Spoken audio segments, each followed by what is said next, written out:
everybody, and welcome to another edition of the Or Normal Guyz. I'm glad to have you here. I hope everyone is doing well, and welcome. The chat is open, and I've got my guest hidden backstage, and also tonight I'm being joined by the one and the only infamous Bobby Dizzle.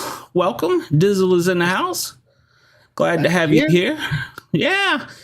Brenda is having some technical issues with the internet, so she is out tonight. I'm hoping she'll get it fixed and hop in before the end of the show, but hey, you never know. That's the nice thing about a live show. But tonight we got a great show. We have a special guest lined up. She is coming to us from the Midwest, and she is an animal communicator. She can speak with animals. I'm going to say psychically. That's the only way I know how to describe it. So, but we'll let her talk about it. She's in Montana. That's right. That's right. Yeah, well, the West. You remember I failed geography, right? So, Education. That's my GED. Without further ado, let's introduce Leslie. Leslie, welcome to the show. How are you tonight? I'm awesome. Thank you. Thanks for having me on. Hey, I'm glad to have you here. So I do a horrible job, apparently. I don't know the West from the Midwest, but I did remember that you were an animal communicator, at least. I got that part right, Bobby. So tell Montana for Michigan. Well, I mean, it's all the same. No, it starts with an M. How dare you? I'm out. Oh, whatever. I've insulted Alabama greater. I know, but Montana's sacred. Montana is very beautiful area. I actually when we were flying, I got to play some disc golf at some of the parks there. And as compared to the parks in any other part of the country, with the exception of maybe Wisconsin, I would say amazing.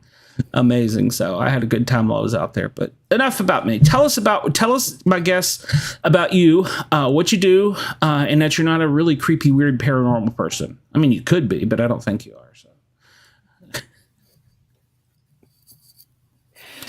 So, being an animal communicator is like a real life Dr. Dolittle. So I can, speak to animals. I can talk to animals that are alive. I can talk to ones that have crossed over. I can talk to them if they're on the other side of the world. We don't have to be face to face. So it's if you think of me kind of like a foreign language translator between you and your animals. That's basically what it is, Bobby. Okay, that makes total sense there. Like that's pretty amazing. Translate for an animal. Okay, I had to use that earlier. That's pretty amazing. Now, when they talk, do they talk like you and I are talking, or how do you? I mean, is it you hear it, you see it, or both? So I hear it in my head. Sometimes they, are having conversations just like we're talking. Sometimes it's just words. Sometimes it's pictures. Sometimes it's feelings. Sometimes it's a combination of those things. So I usually try to communicate back to them the same way that they're communicating with me. Okay. That's pretty cool. Now, were you born with this, or is this a learned talent, or kind of a combination of that as well? So I was born with it, and when I was about 4 or 5, we had a dog, and I could understand what he was saying. I just talked to the dog, and I would tell my brothers and sisters, what the dog was saying or thinking. And at first, they thought it was kind of cute until after a while, I guess it got kind of annoying. And then they started to tell me it was just my imagination, and then I didn't listen to them, and my mom told me I needed to cut it out. And then I kept saying it. My mom said to me, listen, you have to stop saying this because people think you're crazy. And I got punished. So I actually shut it off for about 45 years. Wow. And then I came for my 50th birthday, I came to Yellowstone out here in the West. And I spent about 10 days, and we were, no cell phones, no TV. We were hiking and meditating and those kind of things. And then I came to Bozeman, Montana, to a grizzly bear rescue sanctuary called the Montana Grizzly Encounter. And I could hear what the grizzly bears were saying, and it totally freaked me out. And so it just all of a sudden flooded back open. I could hear them. I got pictures in my head. The director validated everything that I was getting. And she said, I don't know how you know this, but yeah, that's true. And then I had to figure out, like, why now? Why is it only Montana? Is it only grizzly bears? Because that's kind of a small, narrow clientele, you know. And I figured out that what it was is, yeah, all those days of, you know, being in Yellowstone and nature and eating good and not having the cell phone and the distraction. I think I finally quieted my mind enough after all those years that it came back open again. So what I had to do is I did have to practice. I'm not going to lie. It didn't come like, you know, super easy right away. I had to practice quieting my mind. I had to figure out, you know, which thoughts were really mine and which were theirs, because it sounds like me in my head. So it was like, are those my thoughts? Are those thoughts? Then I learned how to do it, you know, not being face to face, just using a photo. Then I talked to them, you know, after they crossed over and those kind of things. So it took a little bit of, let's call it honing. And then it just, you know, I came out of the kennel closet, as it were. Mm-hmm. Now, what's the range when you speak to an animal? How far away is it? Or when you sense an animal speaking, how far away can you sense one? Because like if you got in a bush is it a half a mile, or you have to be like in the same little vicinity? So I actually, you know, could be on the other side of the world. It really doesn't matter, because when you're talking to someone or communicating with them, you know, telepathically, then, you know, time and space, you know, is irrelevant. Okay. Just wondering if it had to be like a dog you're next to or something like that. Like, oh, just talking to me? No. Yeah. So, you know, I kind of, so for me, it's, you know, people ask me all the time, like, are animals just chatting with you constantly? And thank goodness the answer is no, because you know, I go to a lot of horse shows, you know, where there's thousands of horses, and there's, you know, I go to dog shows or pet expos. And, you know, it would be like nails on a chalkboard. So I actually have to stop and concentrate and listen. And so it's, you know, so they're not always just, you know, they probably are always communicating all the time, but just not listening, you know. So it doesn't sound like the prayer request on Bruce Almighty, how it's just everywhere. Right. That was going to become my next question. Thank goodness. Like, how do you, like, animals are everywhere. How do you cease all that? Yeah, tuning that out. Yeah. Yeah. Luckily, I have to tune it in. So that's the good news for me. So you said the grizzly bear was the first one you noticed after your period off from it. What was the grizzly bear saying? I'm dying to know. What do grizzly bears say? It's awesome. So I talked to 3 of them that day, but the one that, you know, I really give all the credit to is Brutus the bear. And he had been raised since the moment he was born by Casey Anderson and Amy Otten. And he slept in bed with Amy and ate at the table. And, you know, so he was treated like a person. So he was very used to being around people. And, you know, I think he actually thought he was a person, kind of thing. But he helped me, because even though he sounded like me in my head, he had a different cadence. So he sounded like a little boy. So he would say things like, you know what? You know what? And so I knew that was different. So that helped me, number one. And then the other thing that he did that really, really helped me is I kept getting this picture in my head of him eating a candy cane and being really, really happy. And I thought, they wouldn't give a grizzly bear a candy cane. So I kept asking him again, like, what? Tell me again. And now remember, this is all going on in my head. So I'm making these faces like, what? And so Amy, the director, said to me, what is he saying? And I thought, oh, I'm not going to say this because she's going to say, you hack, get out of here. So I said to her, does he like peppermint? And she said, he loves candy canes. This grizzly bear knows when Christmas is coming. Grizzly bears have a sense of smell 7 times greater than a bloodhound. He can smell that FedEx truck coming with the candy canes on it, because his fans send him candy canes at Christmas. And she said, we'll give him a little one, or we'll give him a piece of one as a treat. We usually keep their treats kind of, natural, but at Christmas time, we'll give him some. And she said, he just loves candy canes. So that night when I was thinking about it, I thought, if I were making this up, or if this was my own thoughts, I wouldn't have come up with candy cane. No way. Because I was arguing with him about it. And I was arguing with myself, like, that's not right. And I would have come up with something stereotypical, right? Like honey or blueberries or salmon or, something that anybody would think a grizzly bear would like. It wouldn't have been a candy cane. So it was a big aha moment for me. And Brutus was a movie star. So he had his own TV show with Casey Anderson, and he did a lot of PSAs for Yellowstone about bear awareness and things like that. And so we talked about, if he was going to film, what were we doing, what was expected of him, how long was it going to take? And then, of course, their health. So the other interesting thing that not all animal communicators do, but I can, is that I can feel on my own body if they have any aches or pains.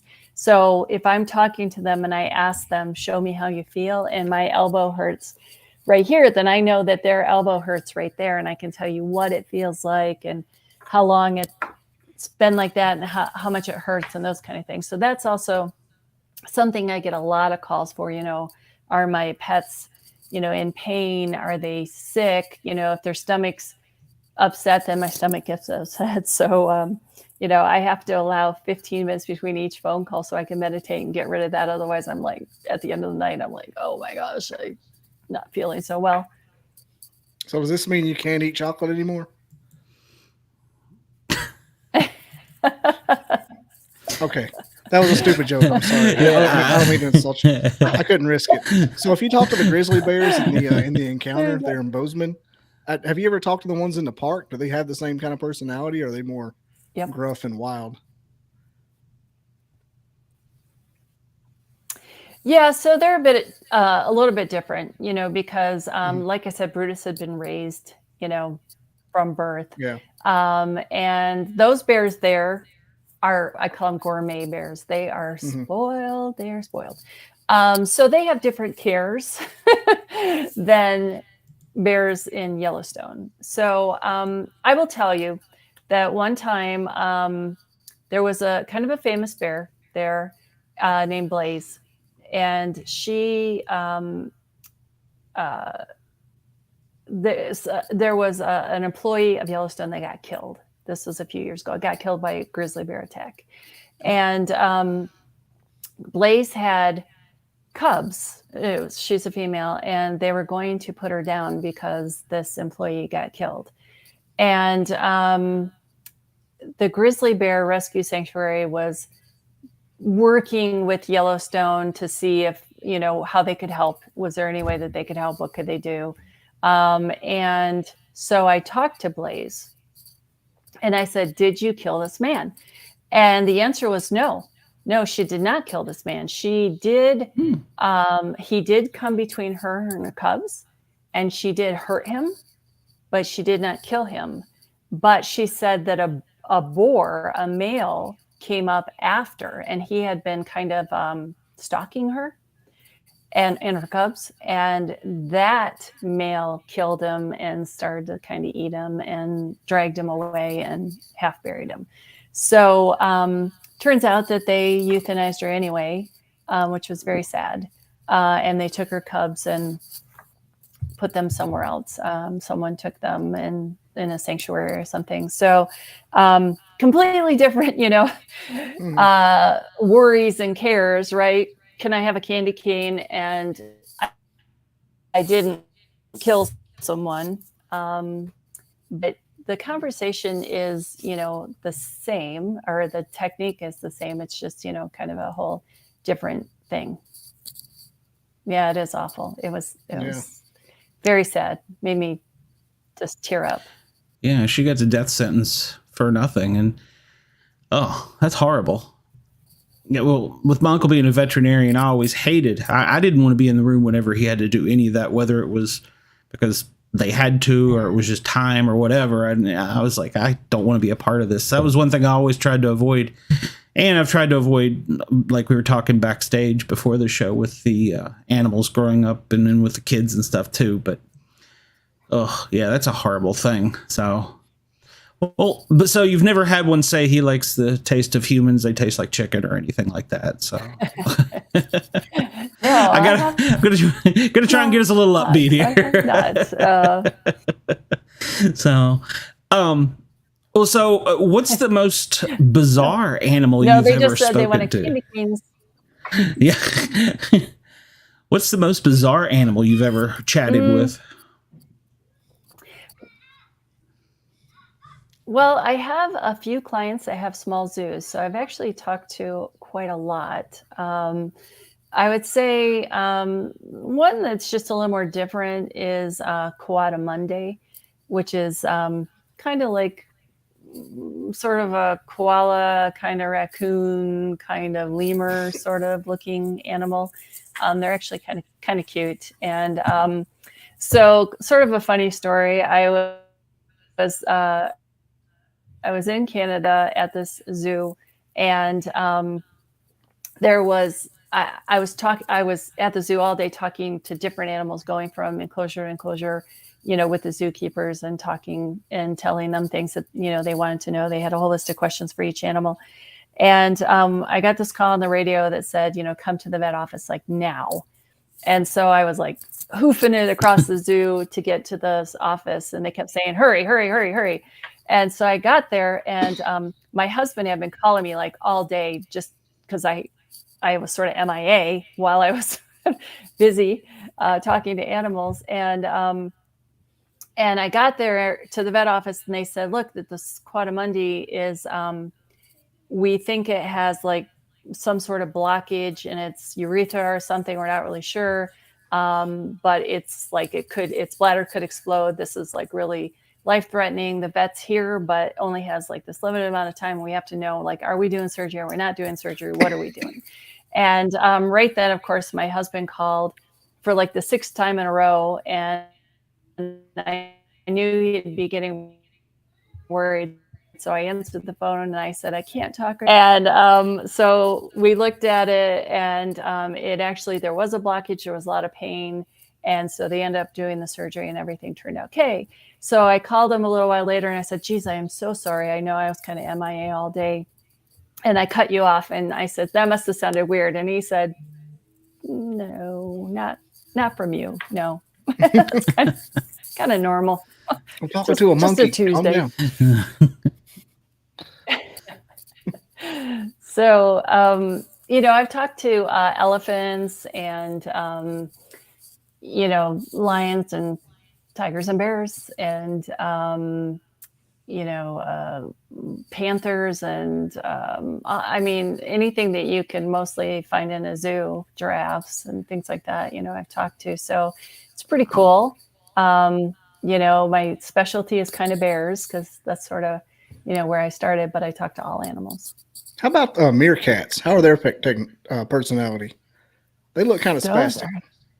They are scrappy little suckers. They eat scorpions. Mm-hmm. So they are very scary. They're real militant looking, and I always want to know, like, are they serious or like fun loving? That's what they are. Super serious. Super serious.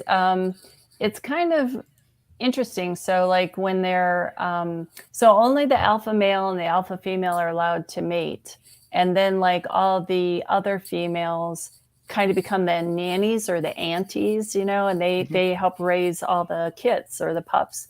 And so they take, they eat scorpions and stuff. So the adults will take the scorpion and rip the head off and give it to the smaller ones to learn how to kill them without, getting stung and stuff. So, they have a very strong sense of family and a very strong sense of pack. But they'll mess you up. They'll definitely mess you up. They look like they're ready to pounce at any second. That's just the most incredible exhibit, like little. Yeah, they're always on. They are always on. Or saying like that all the time. Yeah. No matter what. Yeah. Have you ever had one threaten you, or have you ever had one threaten you or anybody else? No. Luckily, no. I've only, seen them at the zoo in a safe, kind of environment. Sure.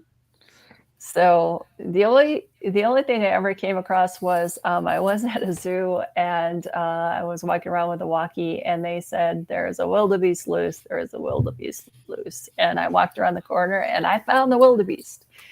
And luckily, it was kind of one of those, I mean you no harm. And I started, just backing up slowly, and it was fine. It just stood there. It was, crunching in grass. It didn't really care about me. So I just said, "I'll be back." And just kind of left. I'm going for backup. Wow. So have you, assume you've talked to snakes and things like that as well? I have. I'm going to be really honest. Not my favorite. I really don't enjoy, and it's probably because we are born with a fear of snakes. Everybody is born with a fear of snakes. You actually have to lose it. You have to lose that fear. I have not lost that fear. Me either. Not lost that fear. Not a fan. So, yeah. So they're not my favorite things. So because of that, I don't really like talking to them. And I have talked to lizards, bearded dragons, things like that. Still not my favorite, not because I'm really afraid of them. It's just, the conversations are more about environment, and things like that. They're not really that exciting.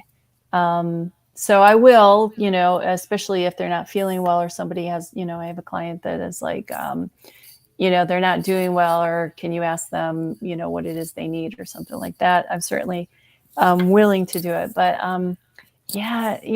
snakes are just not my favorite. I kind of prefer the cute furry ones, that are like, oh. But I have I did talk to a caiman one time, which is like a small alligator or crocodile. Mm-hmm. So there's alligators, crocodiles, and caimans. They're all in the same genus. And that was kind of interesting. I would imagine so. Yeah. I saw a video of a paramedic. I'm a paramedic, so I follow a bunch of paramedic things. And that he had come upon in his hiking a rattlesnake that was dehydrated, and he was giving it water out of his water bottle. The snake was actively rattling at him, but and it's drinking out of his water bottle. And I'm thinking to myself, you're hiking, you're in the middle of the woods, you're a paramedic, you know better. Ooh, I would not do that, but he had no fear. I saw that video this weekend. So did you see it too? Yeah. Also saw a live rattlesnake this weekend too. Yeah, not a fan. Not a fan. Big timber rattler. Good size one. Had 13 rattles, I think. Ooh. Big one. Wow. When I lived in Washington, D.C. as a child, we didn't have them. And it wasn't until I moved to Knoxville that I found out about timber rattlers. I didn't know the South had snakes. What? And yeah, I did not know. Well, I meant rattlesnakes. I know we had snakes. We had water moccasins and things like that up north. But when we were out on a wildfire, I stepped right over a timber rattler's nest during the middle of the wildfire, and all the other firemen were like, "You're pretty brave." And I'm like, "What? What'd I do?" I had no idea. So yeah, I won't say deadly afraid, but I have a very healthy respect. And I've ran calls from people who've been bitten and been very sick from timber rattlers. So yeah, I'm not a fan. Kevin S in the fan in the chat has asked if it's about environment because they may be ectothermic. So I don't know. Yeah, that makes sense. That's probably true. Yeah, they don't really have a lot of needs other than staying warm and having a mouse every now and then. Not exactly wanting to play fetch. Yeah, Well, you said, was it Deacon that said nope? So I've heard snakes called nope ropes. yep, yep, Here's the yep. deal with me and snakes. I'm terrified of them when they're next to me, but if I can see them and get like in a safe distance, I'm fascinated. Like by the reptile house. Like my favorite snake charm is like a pump shotgun just in case. But whenever I can see a snake and get near it, like if I can get up next to the truck and look out, I'll sit there for a half hour. But I don't want no part of them. I don't know they're there. If they surprise me, it's over. They're dead. I don't care what they are. The surprise is kind of the worst part, right? And yeah, so I've been at the zoos and stuff, and I saw really beautiful snakes, and they are really interesting and stuff. But yeah, I still get skeeved out. I can't even touch the shedded skin. I can't touch the shedded skin. I can't do it. Me either. Yeah. No. Yeah, and some snakes eat other snakes, like cobras eat snakes. King snakes and everything else. Yeah. Yeah, I think black snakes will eat the venomous snakes. Yeah, this spring up at Mom's, there was like a 16-foot rat snake. And, they're just black snakes. And I didn't want to hurt the thing, but it knew that was its yard. And no matter what, I would like pick it up with sticks and stuff, and I would like shoo it off until the point where it was getting pissy and acting like a cobra trying to strike back at me. I'm like, look, let me explain how this works. I own bang sticks. Just stay away from the back porch, the front porch. We can get along fine. The cars. Don't scare me. Yeah. Well, we went out and I don't know how they do it, but they can stick to like the side of bricks and things. And it was in the morning. The sun is all along the back of the house, and she has like a little ledge there from where the bricks are lined up. And it was laying there with its head at the back door, eye level. And of course, when you turn, you see it, and this thing, it's long, black, and as long as the side of the house, scared the hell out of me. I'm like, yeah, no. That's unacceptable. Yeah. Yeah. Well, I mean, it was just sunning, and I knew what it was doing, and I didn't want to kill it because to get that big, it had to be that old, pretty old, but good Lord, leave me alone. And then when I would like shoo it off. 16 feet. Yeah, I measured it by the bricks. That's the only way I knew, because I marked it, which window it was. And it had, Mom's like, oh, that snake's been here for years. I'm like, nope. She's like, yeah, it's on the back porch. It's on the front porch. I'm like, nope. Not while I'm staying here. Ain't. That's got to be some kind of a record. That's huge. It was a monster. So, but at any rate. By then I would make it pay rent. Yeah, that's what I told Mom. I was like, she's like, well, 1 year I had him in the closet. And I'm like, what? She's like, yeah, my Aunt Mary, which is the wife of the veterinarian, she just picked him up and carried him out. And I'm like, nope. There would have been holes in the floor. Yeah. So I'm with you, Deacon. They serve a purpose, right? Rat snakes mean, no rats. And, so it's a balance. It's a balance for sure. And I don't go around, killing snakes. I've never killed a snake, but I have a healthy respect, like I think you said, Bobby, and I just don't prefer to talk to them. That's the good thing about owning your own business. You can pick your clients. That's true. I don't do snakes. No snakes, please.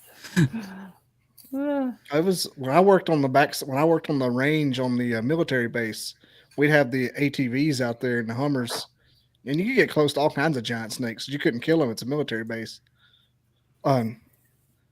Basically a national park as far as animals go. You can't do anything to them. And so you'd see all kinds of giant snakes. I saw what do you say, cottonmouth? It had a head size of that mouse, if not bigger. It was the size of a snuff can. It was huge. That's the biggest cottonmouth I've ever seen in my life.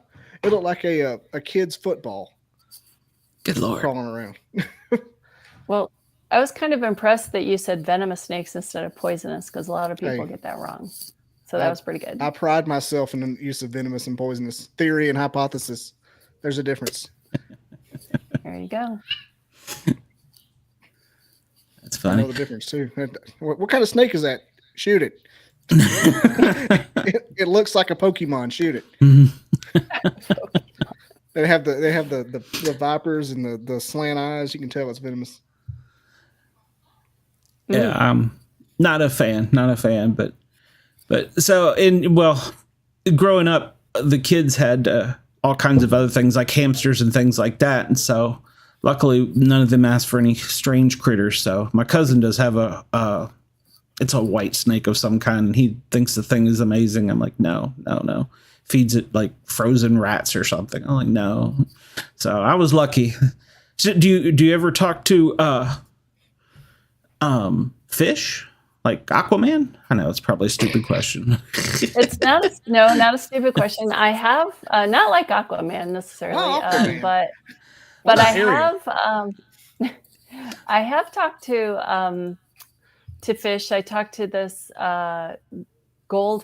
goldfish. There was one of my clients had a little thing of like a little terrarium or whatever of aquarium of goldfish on their desk. And so I talked to them, and they were actually little happy guys. They were like singing and stuff. It was pretty cool. Really? So what does that mean? Check your message. I just got sent video by somebody that they had, and I'm kind of. This is Glenn's personal email account you're in right now. Yeah. Somebody came in there and basically his admin assistants right now. Yeah. He has video that I'm asking if he could come on and explain this video. I will share it in the 9 o'clock hour. That's pretty odd video. Yeah, we'll have to talk about that, or not 9 o'clock, 10 o'clock hour. So I have one selfish question. I'm going to get off the table so get by it. I can get by it and not ask it again. Have you ever had messages or transmissions, for lack of a better word, from a cryptid and or Bigfoot? Told you. That's all I'm going to say. No. I'm going to move on. Let me tell you why. So my husband is very big into the paranormal. When he was a child, he went and saw mysterious monsters, and that kind of flipped on his switch about the excitement about the paranormal, from 9 years old. And so he does a lot of research on Bigfoot and things like that. And he, is always talking to me about these kind of things. And he is not absolutely convinced that they're not maybe fallen angels. And so I don't want to open up that realm. That is one because that's one theory, right? Yes. Yeah. And we've heard that both of us have. So that's kind of a smart idea, because you could really open up a can of worms. Yes, exactly. So unless I see one, I don't plan on communicating with it at the moment. Not that I have, not that I don't believe or anything like that. It's just I think it's too dangerous, not knowing enough. Okay, that's a good answer. That makes sense. That makes sense too, because like you said, once you open that window or door or whatever, you don't know what you could attract, because I'm sure if an animal wanted to get your attention, it could very easily. So, and if a lot of the things they say is true, once they know that you have basically receipt of the message, they will come to you. So yeah, from the anecdotal things I've heard about Bigfoot and their attachment to a person, once they realize that you can see or hear or aware of them, they kind of are like a lost puppy in a way. They just follow. First thing they see is their mother. Right. And I know it's a side question or side topic, but a friend claims to have actually done that. And he gets these messages all the time that are just like weird things. And he said that one of them told him he was a prisoner on Mars. And he's like, I don't know that I want to know this, So, I mean, I don't know that I believe any of these things, but I don't know if I do either, but I'll take all they can give me. I'll listen all day. Yeah. I'll stay up all night if you can talk to me about that. And a Facebook user asked, have you ever communicated with tracking dogs? I don't know if they mean like hunting dogs or if they mean like police or DEA, DHS type of dogs. I'm not sure. So maybe you could kind of broadly answer that. Yes to both. Okay. Yeah. So I've talked to search and rescue dogs that find cadavers. I've talked to rescue dogs that are searching for lost people. I've talked to tracking dogs that track like mountain lions and things like police. Okay. Yeah, I have some canine clients as well, which is kind of cool. And so, yes, I have. Now, just answer me this one, humor me on this one. Please tell me that the police dogs enjoy their job, because I swear when I see the videos, not only am I laughing, and as a paramedic, having been on these calls, it looks like the dog's really enjoying itself. Maybe too much, in fact.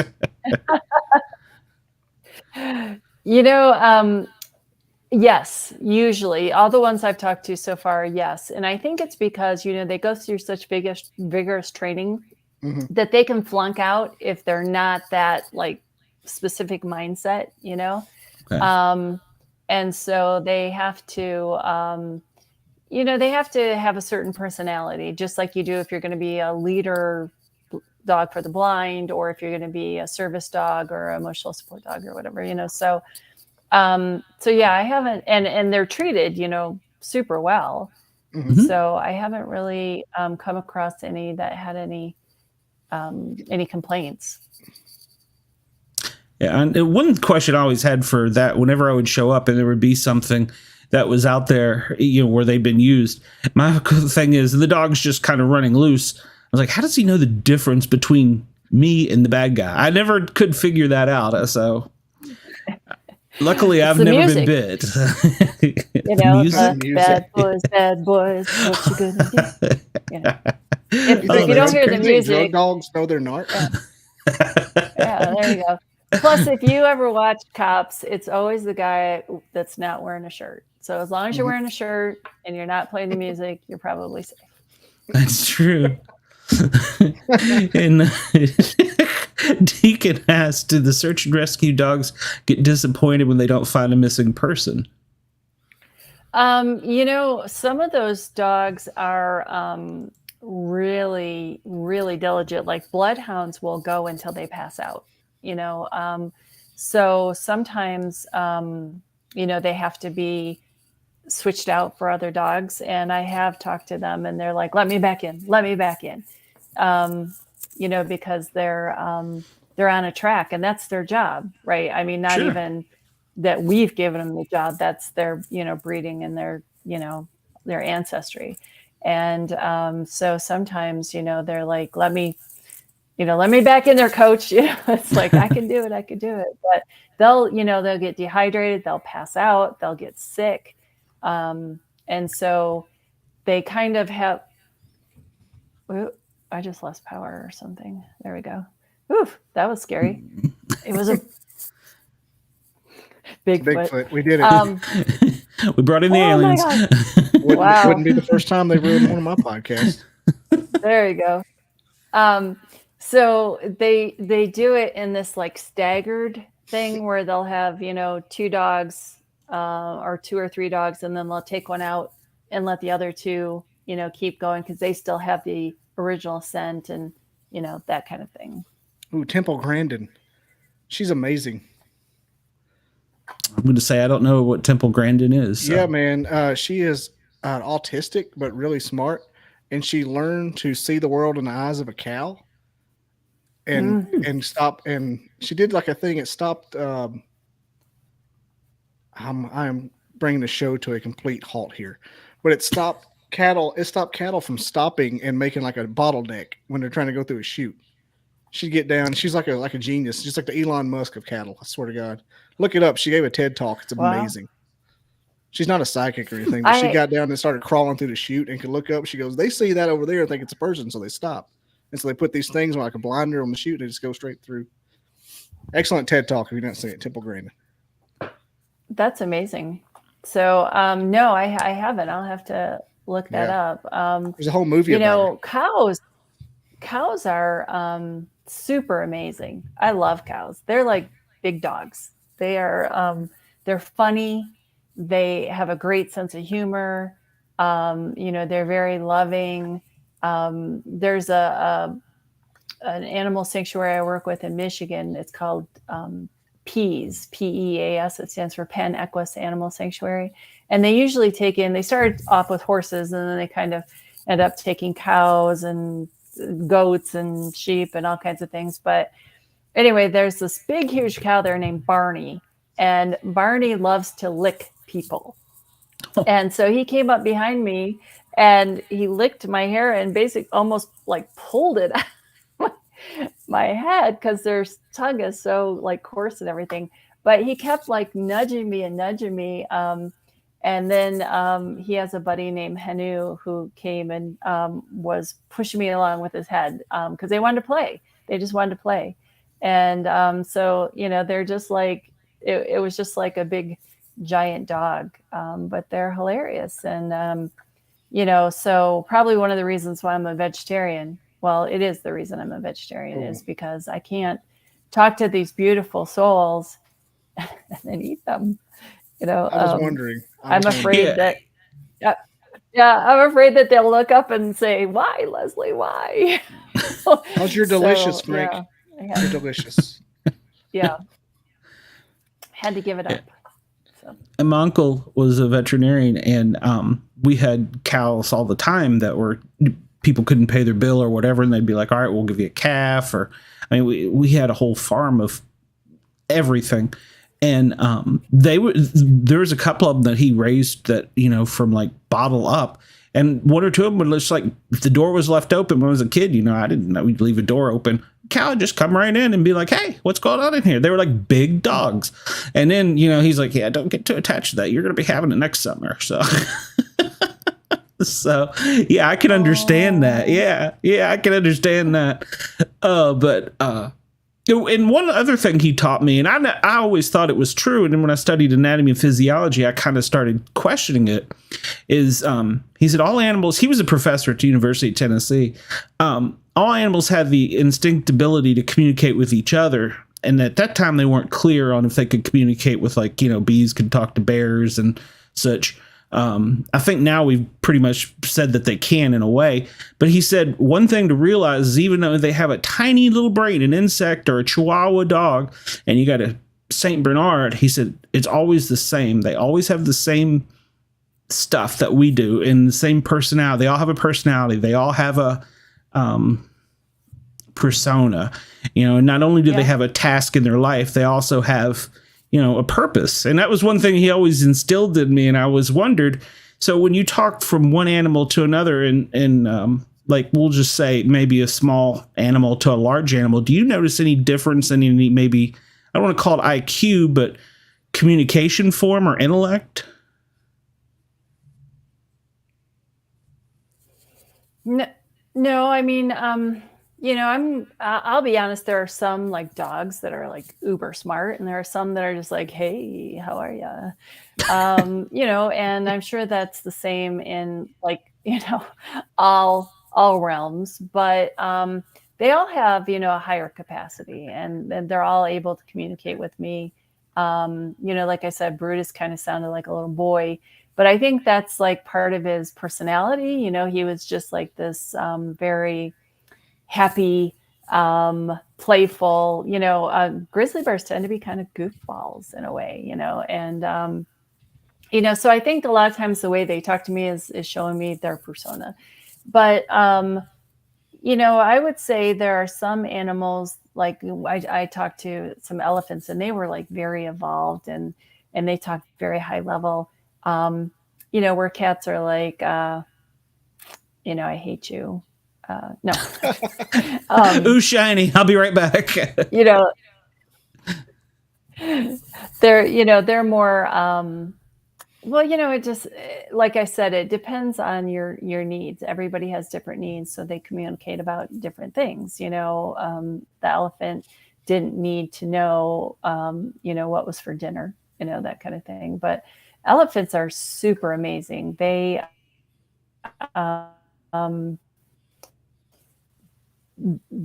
I feel like they're healers of the earth.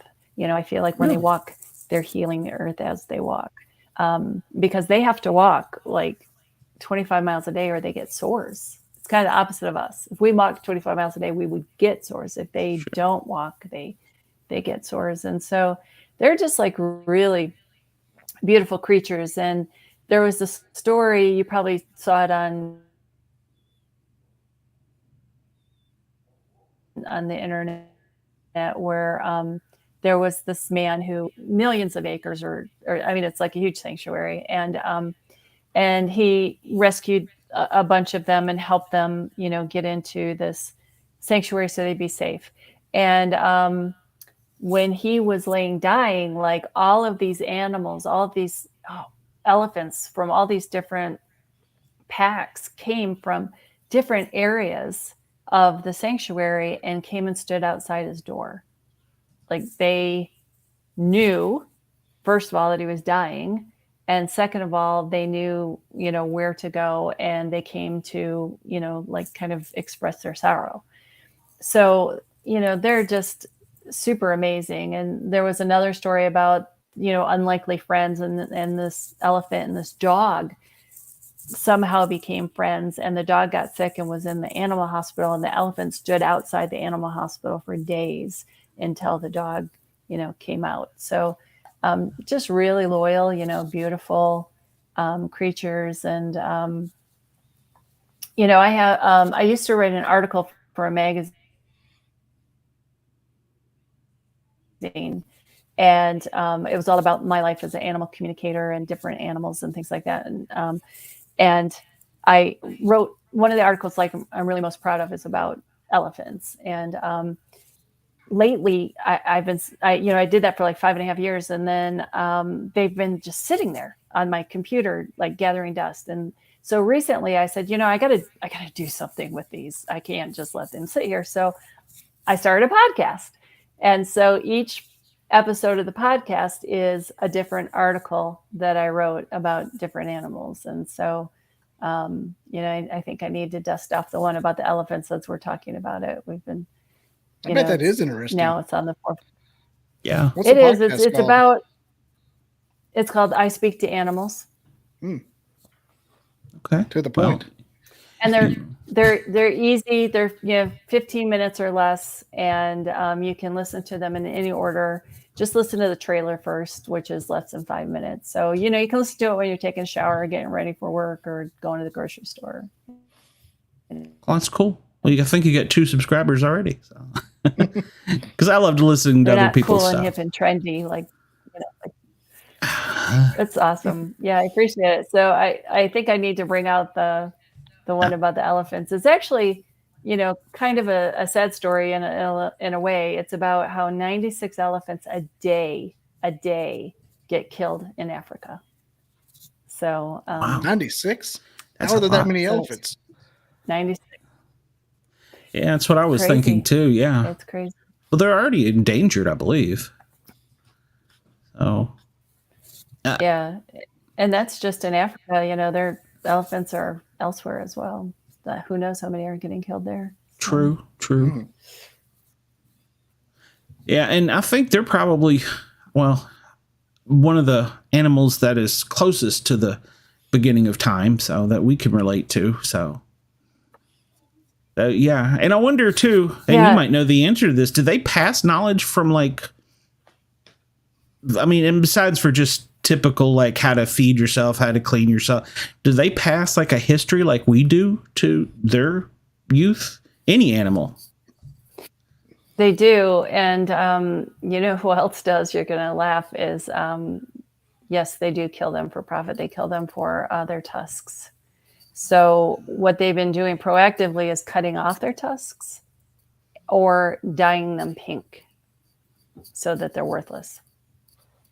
It's just horrible. But anyway, so I talked to a whale one time, and they told me that they were keepers of history. Really? So that's definitely passed down. Wow. That would be interesting. If my uncle always said if we ever developed a way of communicating with them, we would find out lots of things. So I don't know that back when he passed away in the early 90s. I don't know that, there was anyone such as you that was out and about public about it at that time. So Probably not. Probably still in the kennel closet, like me. Well, because so many people get freaked out when you say you talk to something that's out of the norm. That's the paranormal, and it's weird. Yeah. I just think it's wrong to put it. Well, it's just another label that people put on you, but don't get me going on that. But now, it's true. I mean, I hid it for a long time. So, people are like, "Oh, I'm really sorry. I'm skeptical." I'm like, "Listen, I didn't believe it myself for 45 years, so I can't really blame you for being skeptical." Other than the candy cane thing, has there ever been like an instance where you like proved it in front of somebody and just like freaked everybody out? Yeah, it's funny. I was talking to a 17-year-old kid who said to me, "Ma'am, I'm really sorry, but I'm very skeptical. I'm not sure I really believe this." And I said, "Listen, if you feel like you're not getting your money's worth, then I won't charge you." And he's like, "I'd appreciate that." So I talked to him about his horse.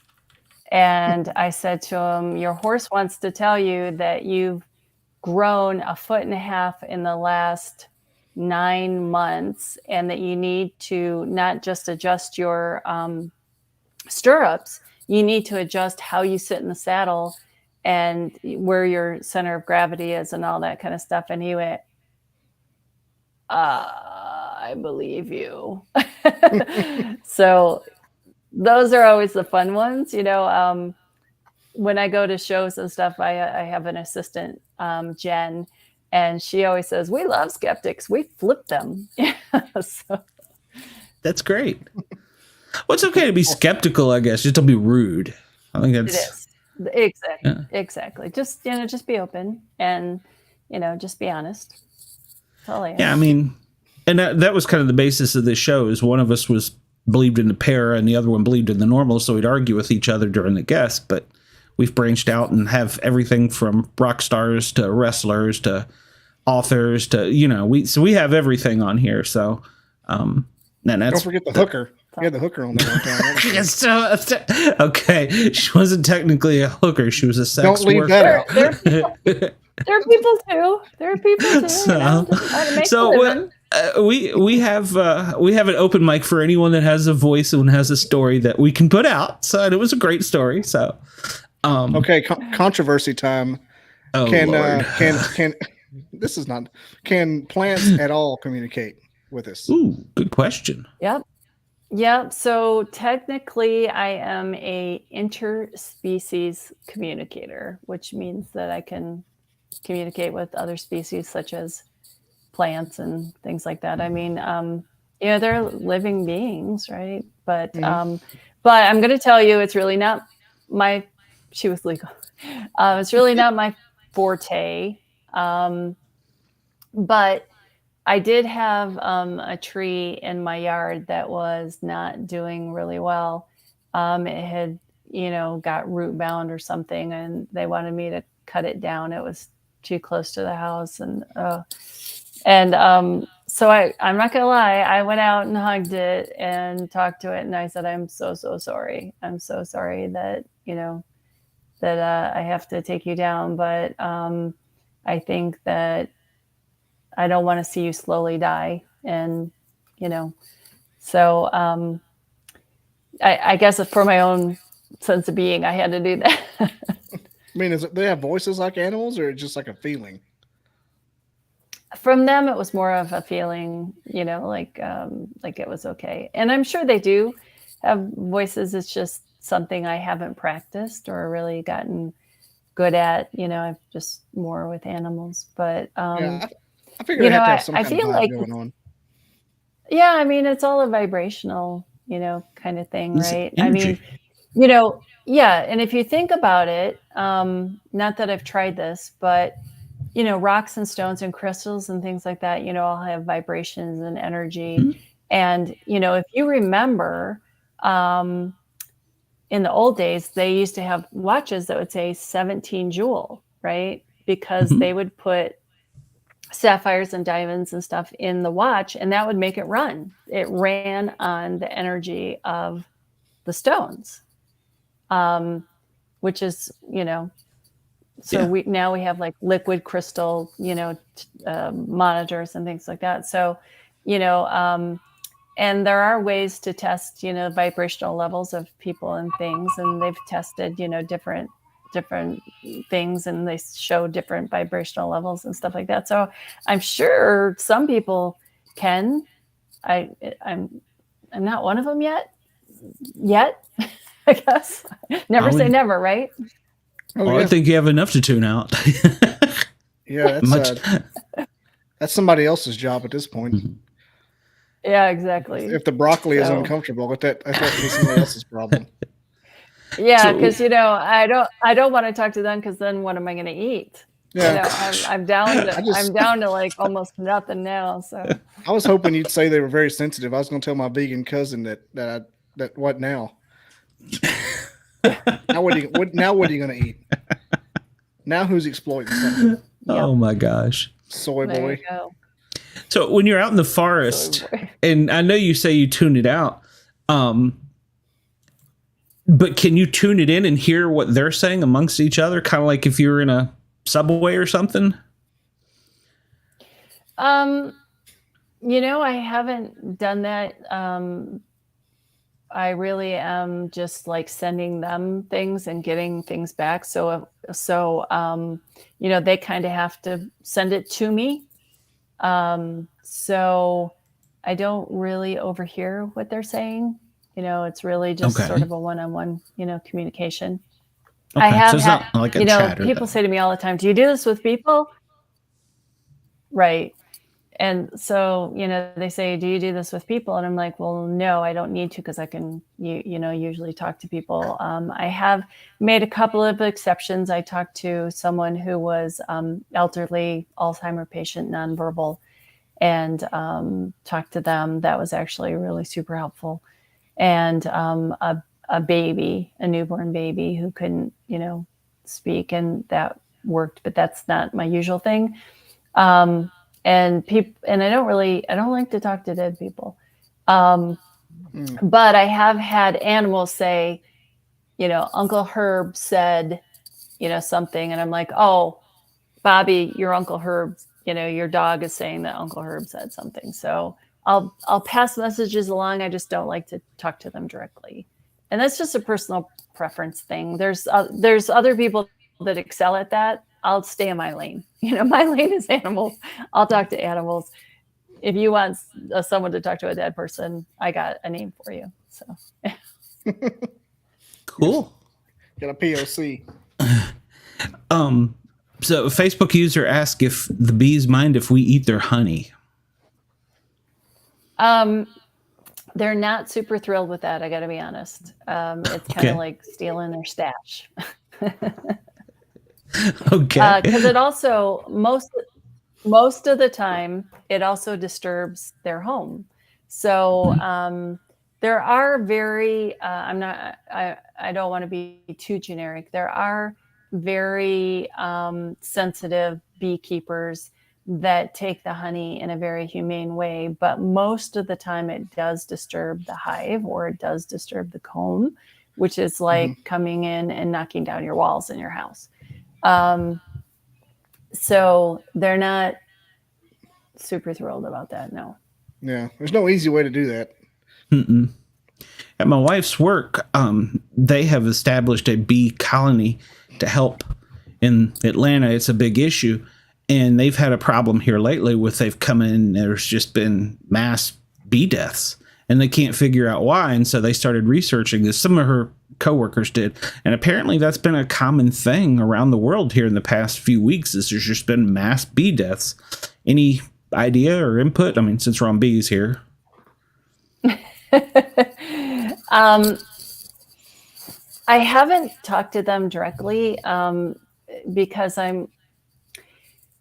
I'll just be honest, I'm kind of sensitive, and I just feel like it would hurt to hear the answer. But I'm wondering if it's all these chemical spills that have been happening. There's been so many train derailments. Spilling chemicals into waterways, which is kind of ironic that they all have done that. They all happen to end up in the river. But anyway, that's a different episode. We're not above conspiracy theories either.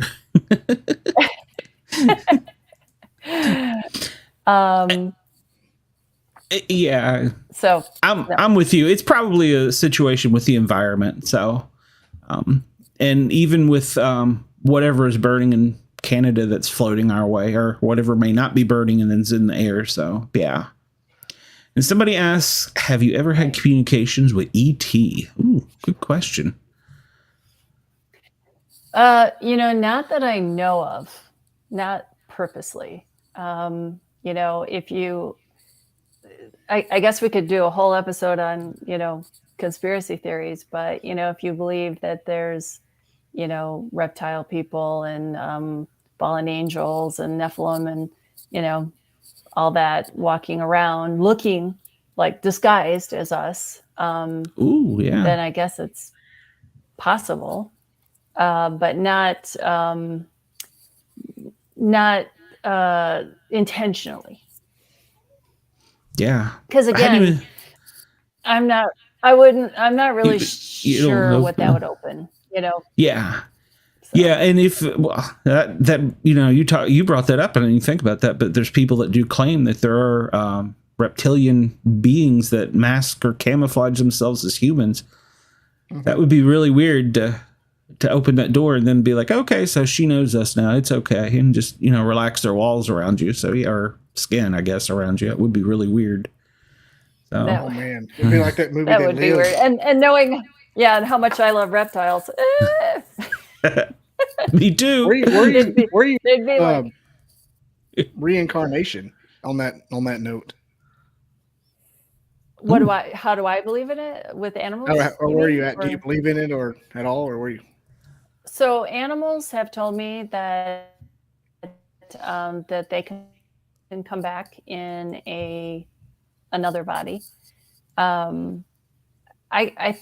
I feel like if they can, we probably do too. So, what always cracks me up though, just to be like really transparent, is that, people always say, oh yeah, in a previous life I was Cleopatra. And it's like, it's amazing how many people were like kings and queens and, really famous people, but nobody was like, I was Joe the plumber, I was a schlub, I was a raging alcoholic, I was a serial killer or something. Exactly. So I'm sure it's probably true. I don't know what, mine are, or if I have any, but, I believe in those stories where like little kids all of a sudden started telling their parents stories about, their previous lives and things like that. I think that kids, are much more open, which is probably why I could talk to animals when I was a kid. And, I think that they're you were schlub, Deacon. Deacon Schlub. I think it's possible. Yeah, I do. I think it's possible. I have never done a past life regression to find out, but I doubt that I would have been Cleopatra. I don't have the cheekbones for it. So. A lot of Cleopatras and a lot of pharaohs out there, I'm telling you.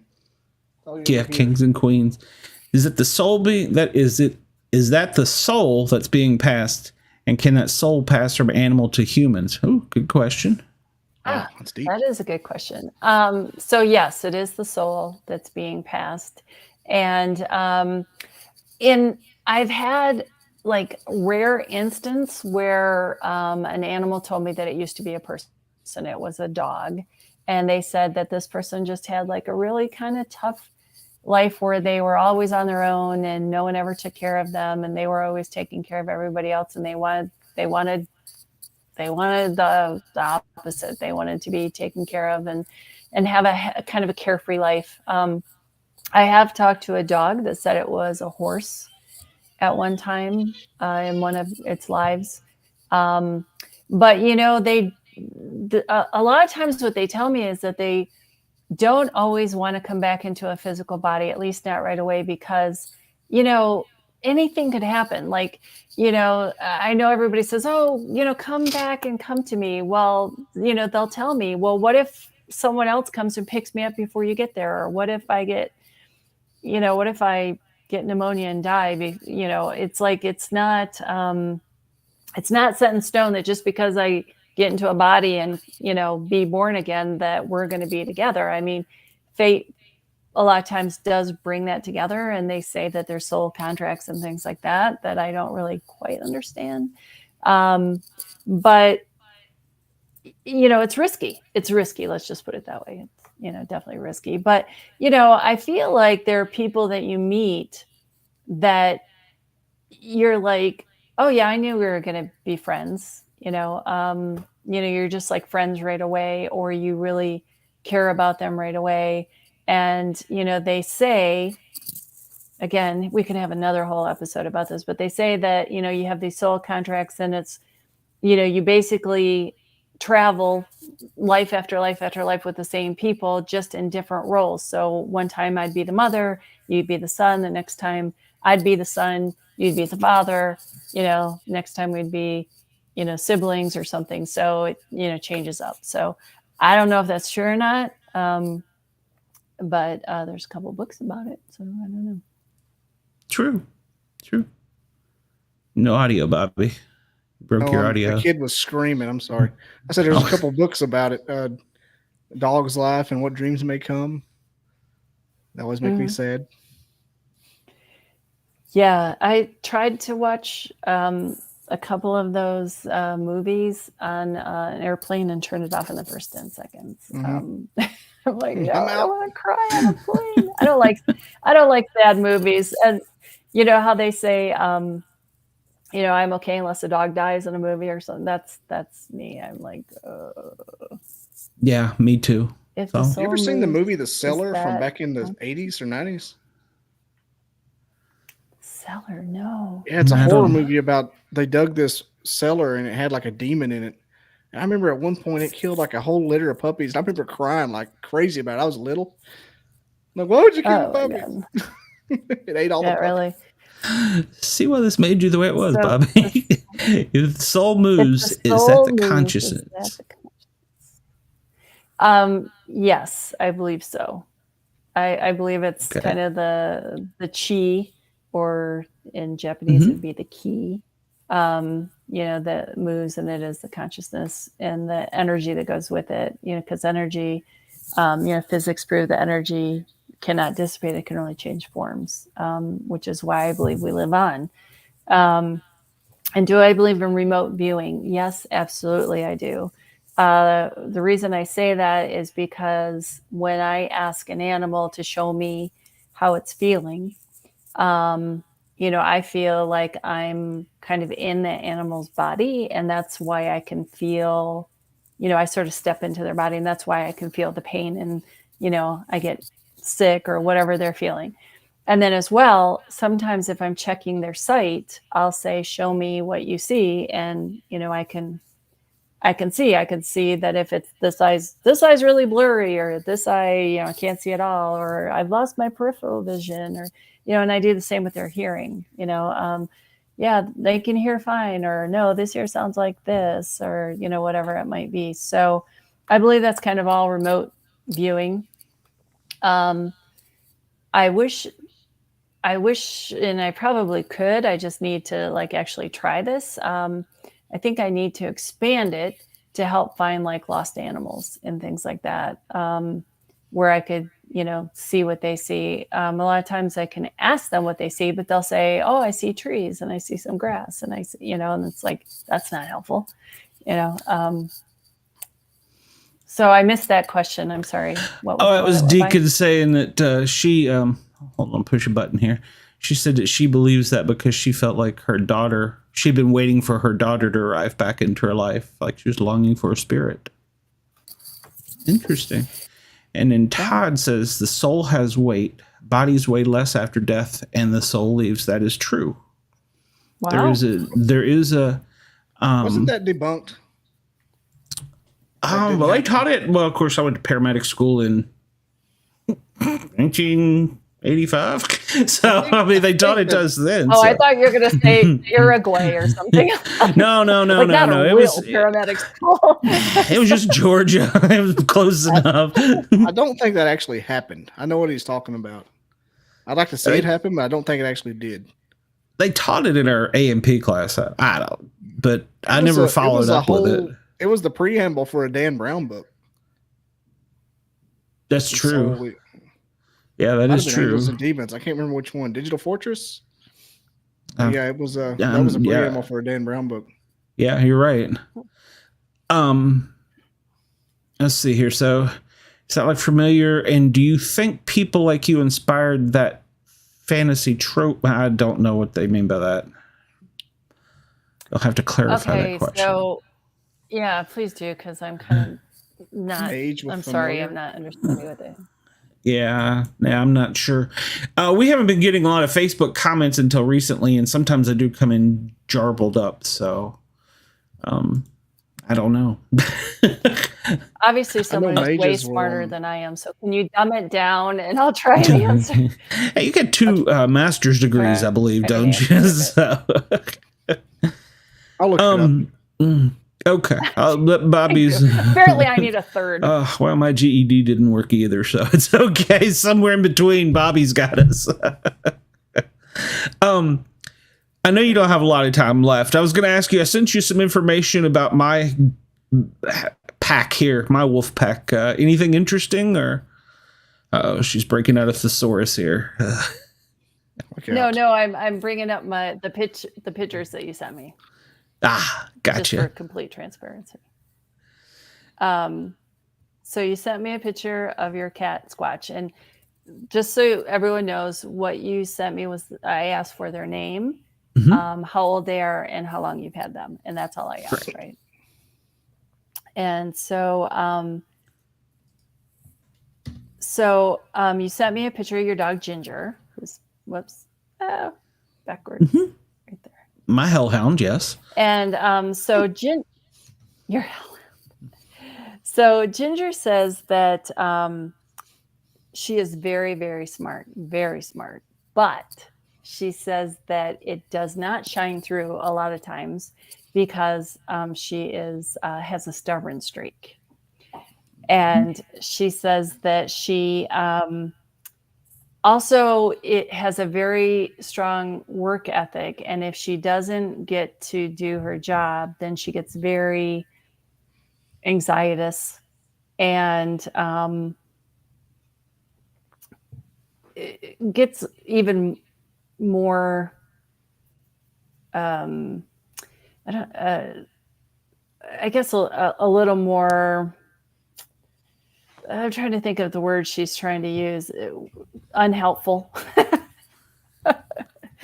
But she's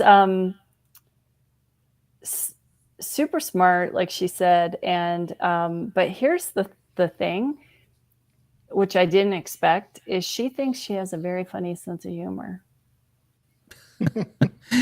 She does think she's a princess. She does get, well, she says she's in charge. She is in charge. So, but here's the funny thing. So you also sent me a picture of Millie. And they are like complete opposites of each other. Yes, they are. They cannot be more different, except for they're both dogs. I mean, that's like their only similarity. Millie is like very grateful. She's very wanting to please. She's very loving and goofy. And so, Millie's much more like she doesn't like change. Ginger doesn't like change. She likes things the same way. She wants things like on a schedule, where Millie's kind of like, whatevs, it's like, just rub my belly. I'll be fine. So those were the things that jumped out real fast at me. Okay. Squatch, anything with him, the cat? I didn't think he'd give you anything, so. Squatch hates you. I'm sorry. It's probably true. That's what I worried. I told my wife, I said at dinner tonight, I said, what if she comes up and tells me the animals want to kill me in my sleep? He can't wait to eat. He can't wait to eat and decompose in your recliner. Exactly. Yeah, they're gonna speak of vetoes. No. Actually, Squatch is says, okay, he says he's not stereotypical for a cat. He says that sometimes he often acts dog-like. So he said that he's more interactive.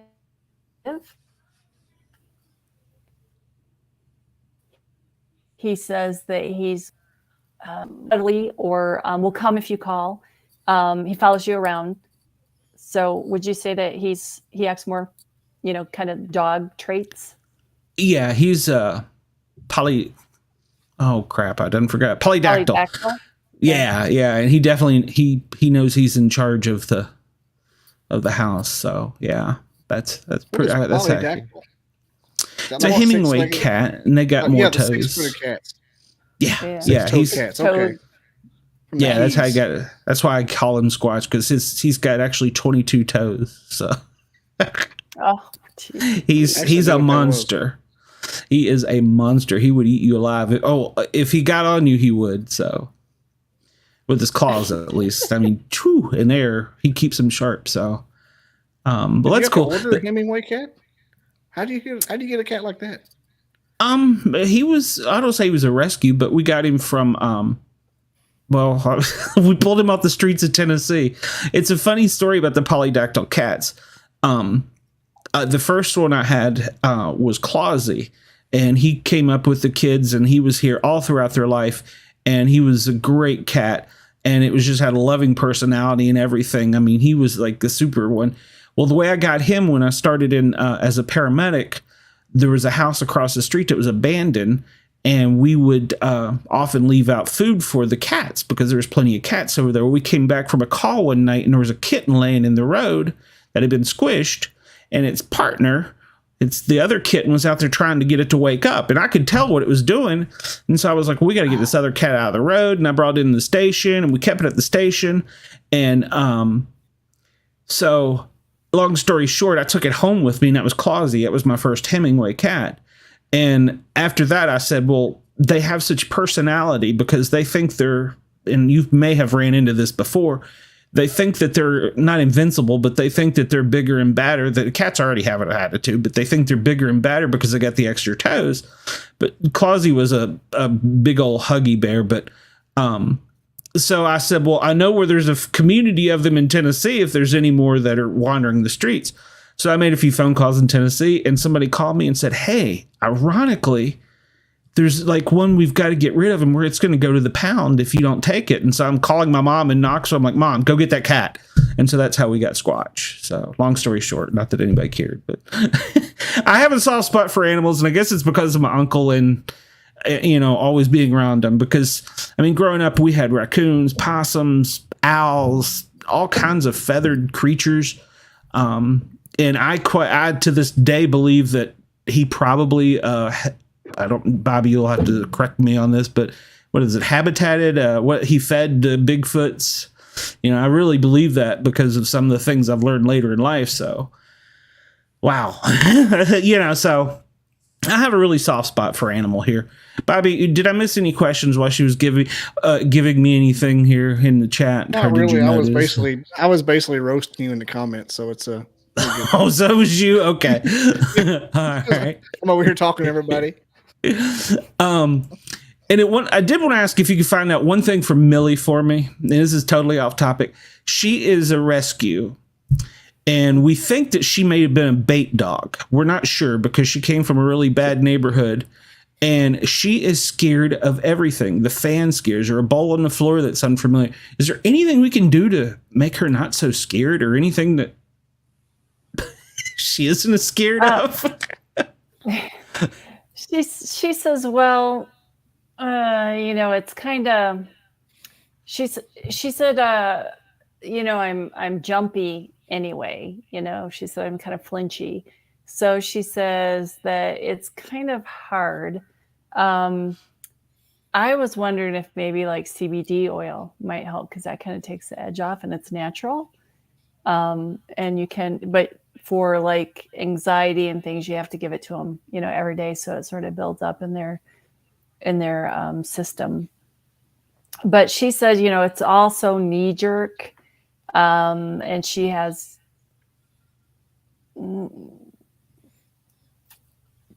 it's kind of like someone coming up behind you and going boo, and you being startled, and then saying, no, just don't be startled. It's like, well, but I'm reacting before I think. So she's thinking that maybe like just taking the edge off a little bit might help. And with CBD oil, it's kind of nice because it's natural, It's basically just told me my dog wants to get stoned. I like that. No, CBD doesn't have the psychotropics. I know. That's cool though. Yeah, okay. Well, she did say whatevs earlier. And that doesn't surprise me. So, all right. Cool. I'll tell my wife that because that's great. Let's see. You may have covered what is a range of communication and is it farther with different animals? I guess they mean far as distance, farther. Distance. Yeah. So, no, it doesn't matter where they are. So like I had it once where, the person was in Canada, the animal was in Europe, I was in US. It really doesn't matter. All animals really communicate, I communicate to them the same way. There is one sort of exception, and that is with horses. And it's not the actual communication that's different. It's the approach to them that's different because they're very regal. They're very majestic. And so, you sort of approach them as like a commoner to the king or the queen. And so sometimes I'll say, do you mind if I talk to you? Would you be willing to talk to me? So I sort of introduce myself. I don't just start talking to them. But then the actual communication is exactly the same. It's just sort of the approach of, so why your dog is so terrified of storms. She freaks out. Yeah. Go to my website at ispeaktoanimals.com and you can book your own appointment and we can talk to her and find out. A lot of times they make feels for that. It's, they do, and they make shirts, thunder shirts. It's called a thunder shirt. Sometimes it's the sound because it's obviously if it's a thunderstorm. But here's a sort of an interesting story. I had a client that the dog was like 8 and all of a sudden it started going in the closet during storms, not just thunderstorms or lightning storms, but rainstorms. All of a sudden at 8 years old, and they couldn't figure out why. And so I talked to the dog, and the dog said that the house like buzzes during a storm and that it makes their skin crawl. And that she felt that maybe something was wrong with the house, like with the electrical or something, like maybe it wasn't grounded or something. And so, of course, the guy, he's like a cop and he's just rolling his eyes and he thinks that this is all crazy. However, he did call an electrician to come and check the electrical box. And the electrician told him that another house in the neighborhood had burned down because of the electrical box, and that these electrical boxes were all old and bad and like banned, and that he was getting a lot of calls from people from the same builder to change out the electrical boxes. So he said, so did you hear about that? And the guy was like, yes, that's what I heard. But they changed it, and then it stopped. The dog stopped going in the closet. So sometimes there's, really logical reasons why. So makes sense. So can see Scott wants to know. I guess he's asking if like you saw a movie, could you tell what was going on in the movie in their mind? I guess that's the way I'm taking that question. Yeah. So because I only need a photo or a video, yes, I can. And that's why I live in Montana, right? And everybody's like, oh, don't you love Yellowstone? And I'm like, I can't watch it because they kill so many animals in this thing. And it's like too hard of me. In the first 10 seconds of the first episode, he shoots his horse in that's the a head, rough one. right? You know, so spoiler alert if you haven't seen that. And then they kill a bear. But luckily a lot of that is acting, and so when I really stop and break the fourth wall and like look at the horse, then I know that no, it's not being shot in the head. But I have to force myself to do that because I kind of get lost in movies, but yeah, people are always like, should I send you a video? Is that better? And I'm like, no, just send me a still photo. And it's especially if you're skeptical, which is fine. It's better, people say, should I do it in person because I'm skeptical? And I'm like, no, do it over the phone and send me a still photo. And the reason is this. Then I'm not reading your body language because I can't see you. I'm not reading your dog's body language because I can't see them, right? I just got the still photo. And so, from your photo that you sent me, Glenn, I told you about their personality, right? And from the ones that you sent me, I can't tell their personality, right? They're kind of nondescript. And I sort of went a long way around to answer that question, but I prefer just a still, photo. But a lot of times what the animal is thinking does not match what's going on in the movie. Right? They're like, I have to hit my mark. They're like thinking like an actor, or I was told absolutely, because they've been trained that way. Yeah.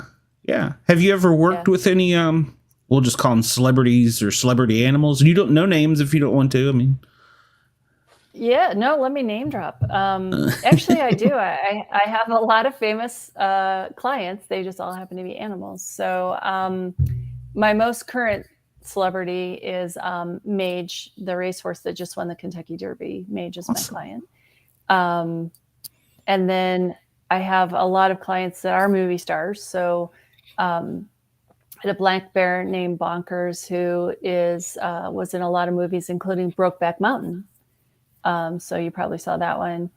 Also Bobby did. some I missed Kodiak it. bears that were in like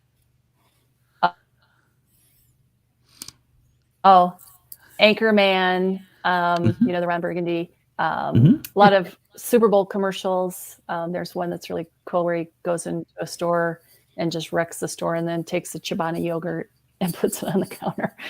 That's one of my clients. And so, yeah, I have actually a lot of famous clients. They're animals. One of my clients actually was in Dr. Dolittle too. She was Ava the bear. She was the female bear. Oh, that's cool. Yeah, pretty cool. Are they stressed by having to do all that acting? I know you hear all the time about how the actors are so stressed and they go out and they drink and they party and stuff. Are the animals stressed? Or do they love it? I mean, I would think that's kind of what they're trained to do, but... Right. So, it's kind of one of those things that if they do stress about things, they're not going to do a good job and they kind of get out of the acting, realm. So it's usually the ones that really like it and are good at it that kind of stay in it, sort of like our career, right? If you're not good at it, you're going to drop out, right? You're not going to make it. And it's kind of the same, with animals. So, usually when I talk to them, it's about things like, hey, you have this movie that you're going to do and you're going to be on set for a couple of months and, they're going to, yes, we'll take your favorite treats, but, we're driving 6 hours and, whatever it might be.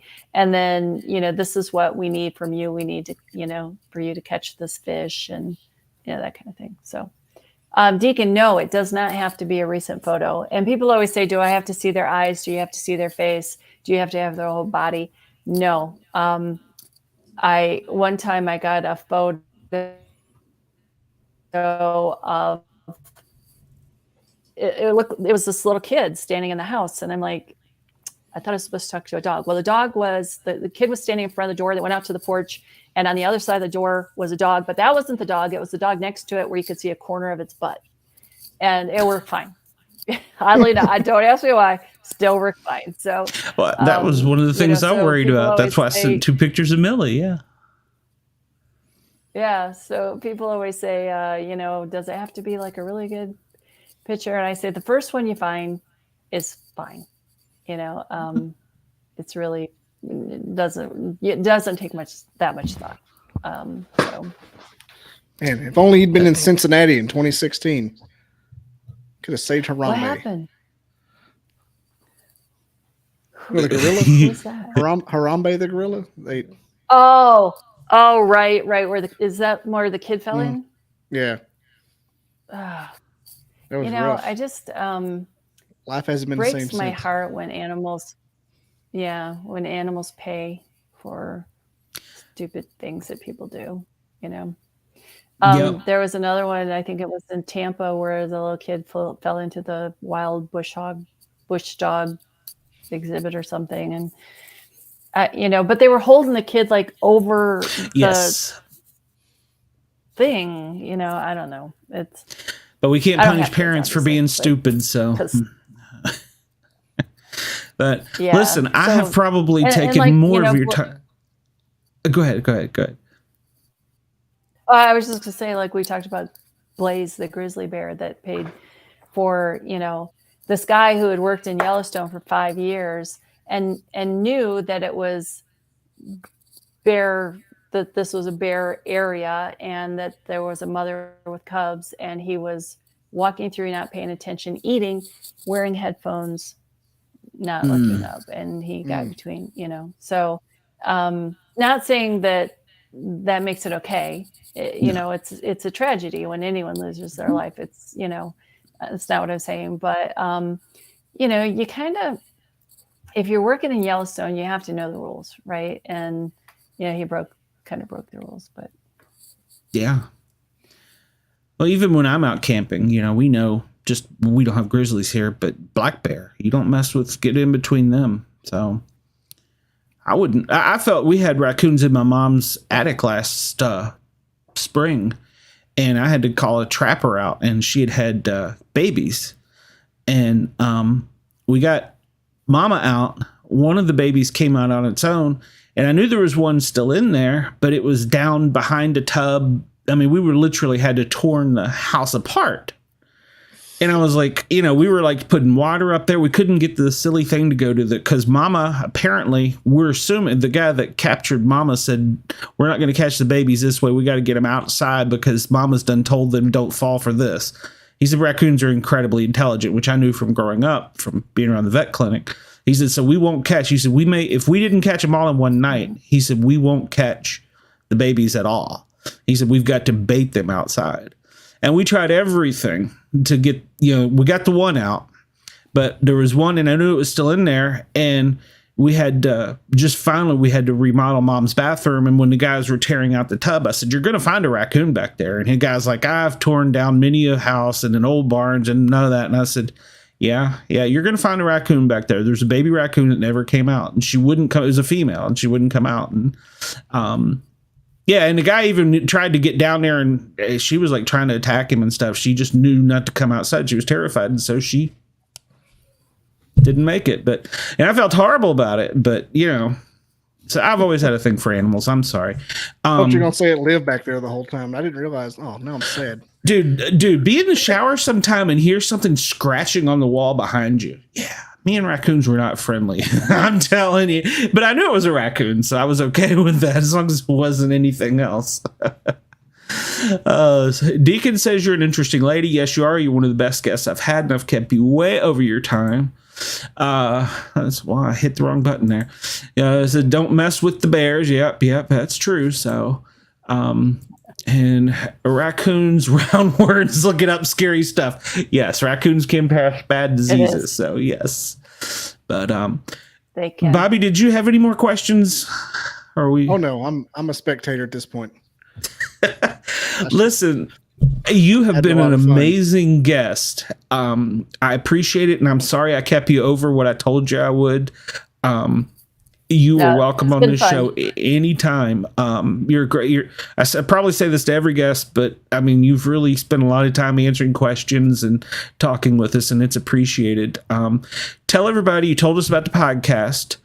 Tell us where else they can find you, and more importantly, I'm sure we have. Not on the initial view, but afterwards, we have a lot of public safety. So I'm hoping some canine officers and stuff with PD. If you do that type of work, how they can get in touch with you and what services. And hopefully, I'll just throw this out there. Hopefully, you give PD a discount because we don't make anything. So there's no such thing as a paramedic dog, comfort animal. So There you go. There you go. Well, my brother and my nephew both are police officers, and my brother's retired now, but so, I haven't done that in the past, but I should. First responders give some sort of discount. So maybe I'll consider that. So if you have a canine, yeah, definitely, get a hold of me.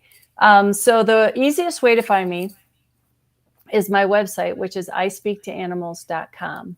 And from there, there's a link to my podcast. There's a link to my Facebook page. There's a link to my Instagram. There's my email address. Thank you, Deacon. There's, basically everything you need. You can book your appointment there. So you can book your own appointment. It's super easy. And there's frequently asked questions. There's pictures of interesting animals. I'm not going to lie. I French kissed a black bear and I liked it. Whoa. So, you didn't tell your judge. husband though, right? No judging. No judging.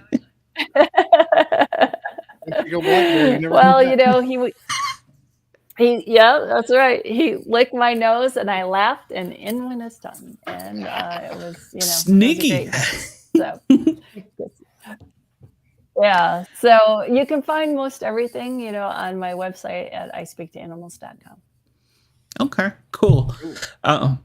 And one last question. Do the comfort animals, we see that a lot now, especially with the PTSD and since we've been involved in so many wars and post 9/11, you always hear that the animals reduce our blood pressure, but how does that affect the animals? Do you have any input on that? Because I love my dog to death, and when I get anxious and stressed, she's right there by my side.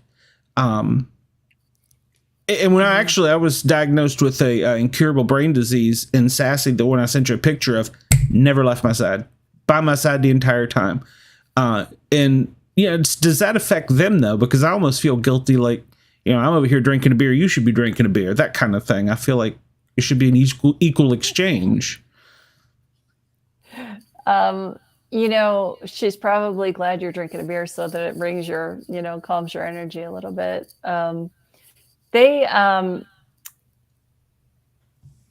Most of those, like really true service animals, not the ones that people just put the fake vest on, so they can take them on the airplane or something. Comfort peacock. Yeah, I'm always happy to see any animal except for the snakes, on the plane. But, those ones that really like have a job, most of the time they feel it's a very noble job. And they're feel very honored to do it. And, especially like cadaver finding dogs, those kind of things, and so they're usually very happy to do what they do and be an emotional support dog and things like that.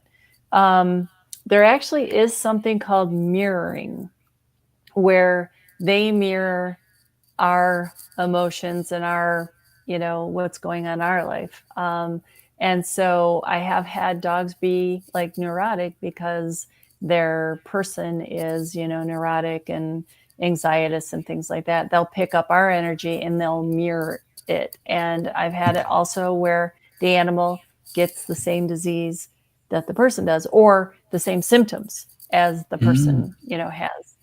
And that's that mirroring, because they're so close to us, right? Sure. And so they're sort of bouncing the same energy back to us. But my dog, one of my dogs, Luna, she's right here. She's a rescue dog. She I travel so much that I don't always get to, be with them. They're usually here in Montana with my husband and our other dog. And when I come home, like I am now, she tells me, oh, now I can relax. Now I can, I'm so much calmer when you're here. It makes me so happy. And, I could tell her demeanor is even, calmer. So yeah, they're like people in a dog suit. A lot of times it's kind of amazing. Animals are amazing. They're great teachers too. Oh, absolutely. I always laugh because you've seen the cartoons where you see the guys talking to the dog and all the dog hears is blah, blah, blah treat in its name, whatever its name is, and I always, it's blah, blah, blah, Ginger, blah, blah, blah. Yeah. Yeah, exactly. But I think that they can understand you. Maybe not 100%, but I think they can understand you pretty well. So, yeah. Yeah. So a lot of times I'll tell people, like if your dog is anxietous when you leave, and I'm just using dog as an example, then tell it where you're going, how long you're going to be gone, and, when you're going to be back. And they said, well, would they understand me? And I said, not some will. Some understand exactly what you're saying. Some will get kind of the gist of what you're saying. And some just get your energy that it's like, don't worry about it. I'll be back in 15 minutes, kind of thing. So, a lot of times they'll get that, at least part of it, but I have animals say things like, one quick example, and I know I'm like taking all your time here. But, no, time is yours. We're glad to have you. So I used to go to my nail tech's house to get my nails done. And she had 2 dogs. And so I was, very familiar with them, of course, over the years. And so one day I got there a little bit early and she was still doing someone else's nails. So I, of course, went on the floor with the dogs, right? And I was talking to the dogs. And this dog said to me, Leslie, we're moving. And so I said to her, you're moving? And she said to me, Cujo, we haven't even told the kids yet. Like, ixnay on it. So he overheard them saying, Cujo. So he heard, his name is Cujo, but he was like this goofball laugh. But he actually heard word for word and understood exactly what that meant, where others that wouldn't have, happened at all. But he, he parroted back to me what they were talking about and was right. So, that's not something that's just a coincidence. Like, we're going to the store today, we're going for a walk today. Well, okay. Yeah. A lot of dogs go for walks every day, but this was like no mistake. So. Well, I wish we have, I don't know if any of the dogs told you this, but we have a tiny terrorist. He's about to be 2 years old, and he's a new addition into the house. And it's been a big adjustment for all 3 of us. I say all 3 of us. I included myself with the cat and the dog there, but for everyone in the house, So yeah, I think we're like, okay, stay away from the baby. And Ginger, she's like, no, I got this. And the other one's like runs in terror. So I think they understand some, but not all the time. And then you have, Honey, I Shrunk the Kids, where you have the toddler running with the bowl at him. That's the way I try and look at the kid to the dog. So yeah. So, but, all right. Well, I don't want to keep you any longer because I know we've kept you longer, but I'm glad you're here. Please come back after a while, a couple months or something. Heck, we could just keep you around for every show. I thought you were going to say, I thought you were going to say every 3rd Wednesday. And I was going to be like, ooh, all right. But hey, you never know. We could do it. I might have to get rid of Bobby and we can teach you to talk to aliens and stuff. So hey, I'll get you over on my show and dive real deep. Yeah, Bobby has a show as well, so maybe you can hop over to his, and we've got a little podcast family going on where we can hook you up with other people too, and you've got your family as well with the podcast. So But I appreciate awesome. your time. It's been fun. It's been very It fun. has been. It really has. It has been. I needed it this week. Yeah, well, I looked at the timer up here and I didn't realize we'd taken that much of your time. I was like, holy cow. So I apologize for that, but I am glad you're here. If you want to hang tight, you can either stay on the screen, I can put you in back, or you can go about your day. I received, as everybody saw in the text messages there, and I have to figure out, Bobby, my technical support guy, help me figure out some breaking news on some UFOs that were spotted over, where was this? It was in south of Middlesboro, Kentucky. Don't say Montana. No, it was south of Middlesboro, Kentucky, over Cumberland Gap area. It was a weather balloon. So I'm going to show that here in a few minutes. So if you want to hang around, it's up to you. I might even try and see if I can get this fellow that shot the video that sent it to me to come online. So it's up to you. If you want to hang around, you're welcome. If you got stuff to do, I don't mind having you here. Well, yeah, thanks. I actually do need to go eat dinner. Okay, that is important. And your husband is probably like, what is she doing up there for so long? These people are driving me crazy. So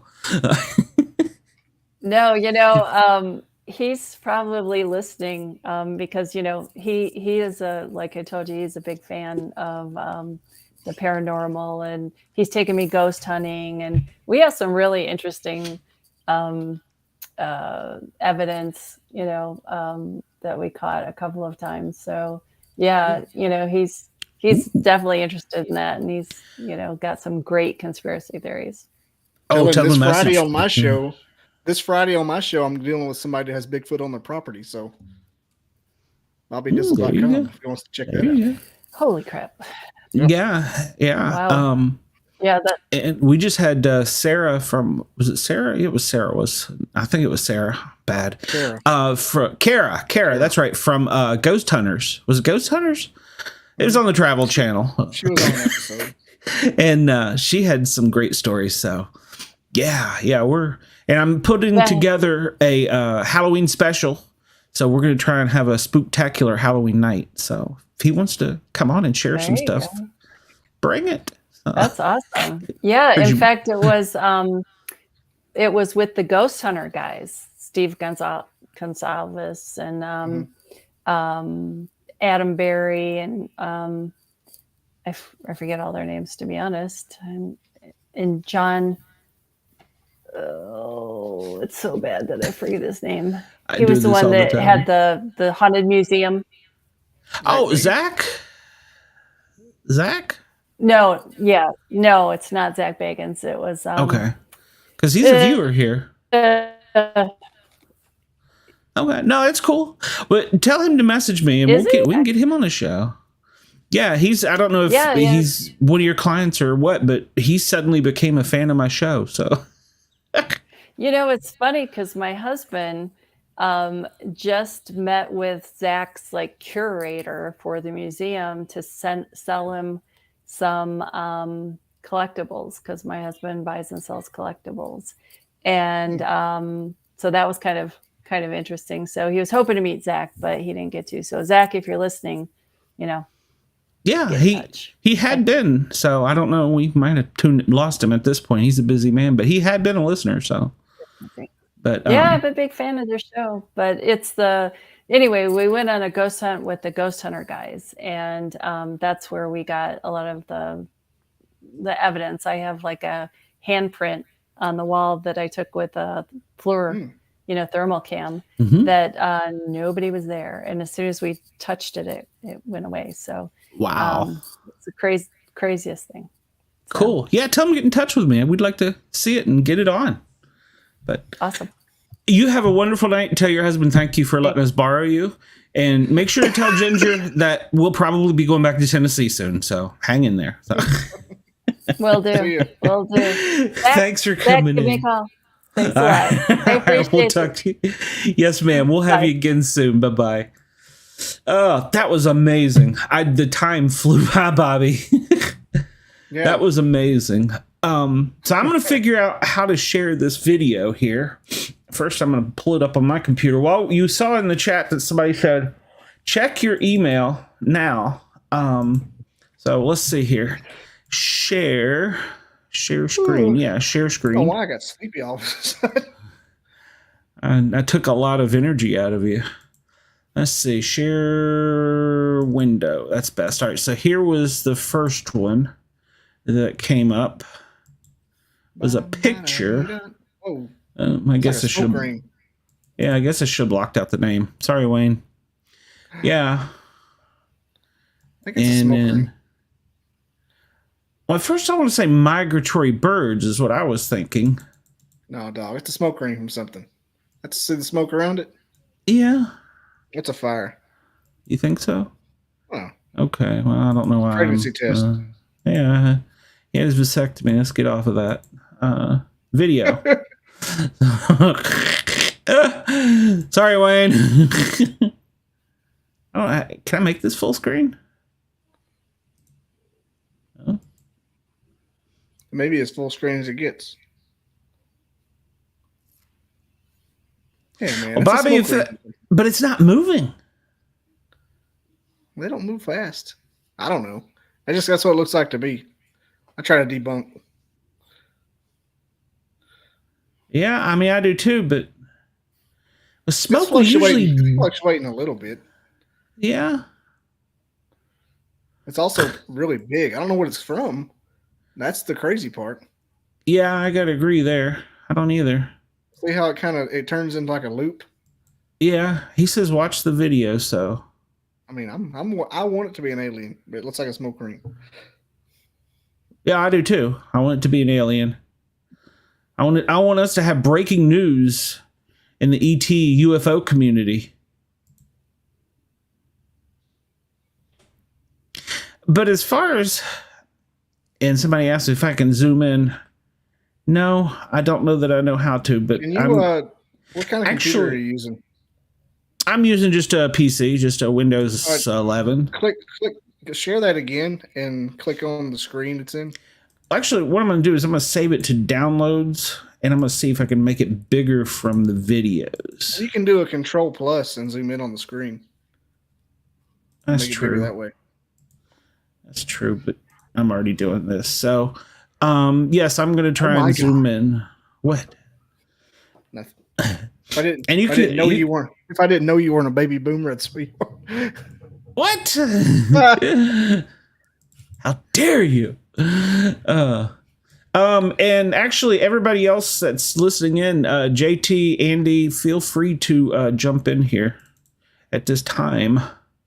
You are welcome. Not that you weren't welcome before, but you're definitely welcome now. So, let's see. Share screen. Yes. And yes. And yes. Share. Show on string. There we go. And then double click the toggle. Yeah, I did that now. So there we go. I mean, I agree with it as far as smoke ring because of that and this. Are you still there? Are you still with me, Bobby? I wanted to say birds at first, but that's not birds. Could be smoke, but I don't know what it's a smoke ring from, but that's a big fire. Yeah. As a firefighter, if that is from smoke, I can tell you this much.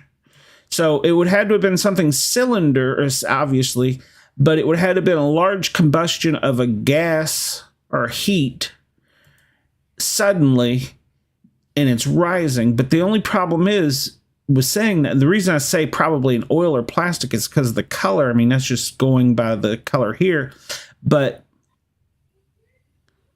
it's not acting as a hot gas would if this video is accurate. This is the second picture they sent. And the other thing that makes me want to disbelieve it's a smoke ring, even though it's what it probably is, because is the way it hung together. So whatever kind of gas or heat that generated that, it kept it together. And so it was more of a... It could be a meth lab blown up. It could have been. but that would have made that. Now that would have made it that way. Let's see here. Now can I make this full screen, Bobby? Does that do it? No. It's got a 63% right there on the top. How do you make it full screen? Full screen button.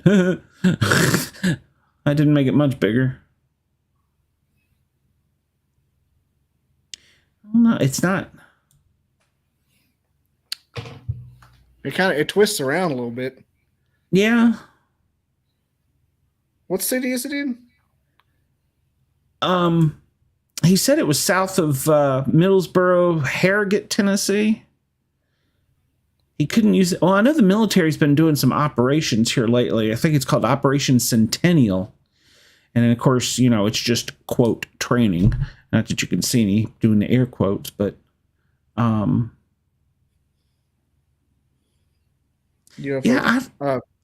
military training doesn't get my goat anymore. Well, yeah. I mean, everything they say is training. And this was the other video he sent. But it does appear to be stationary, but look at it now, it's dissipating.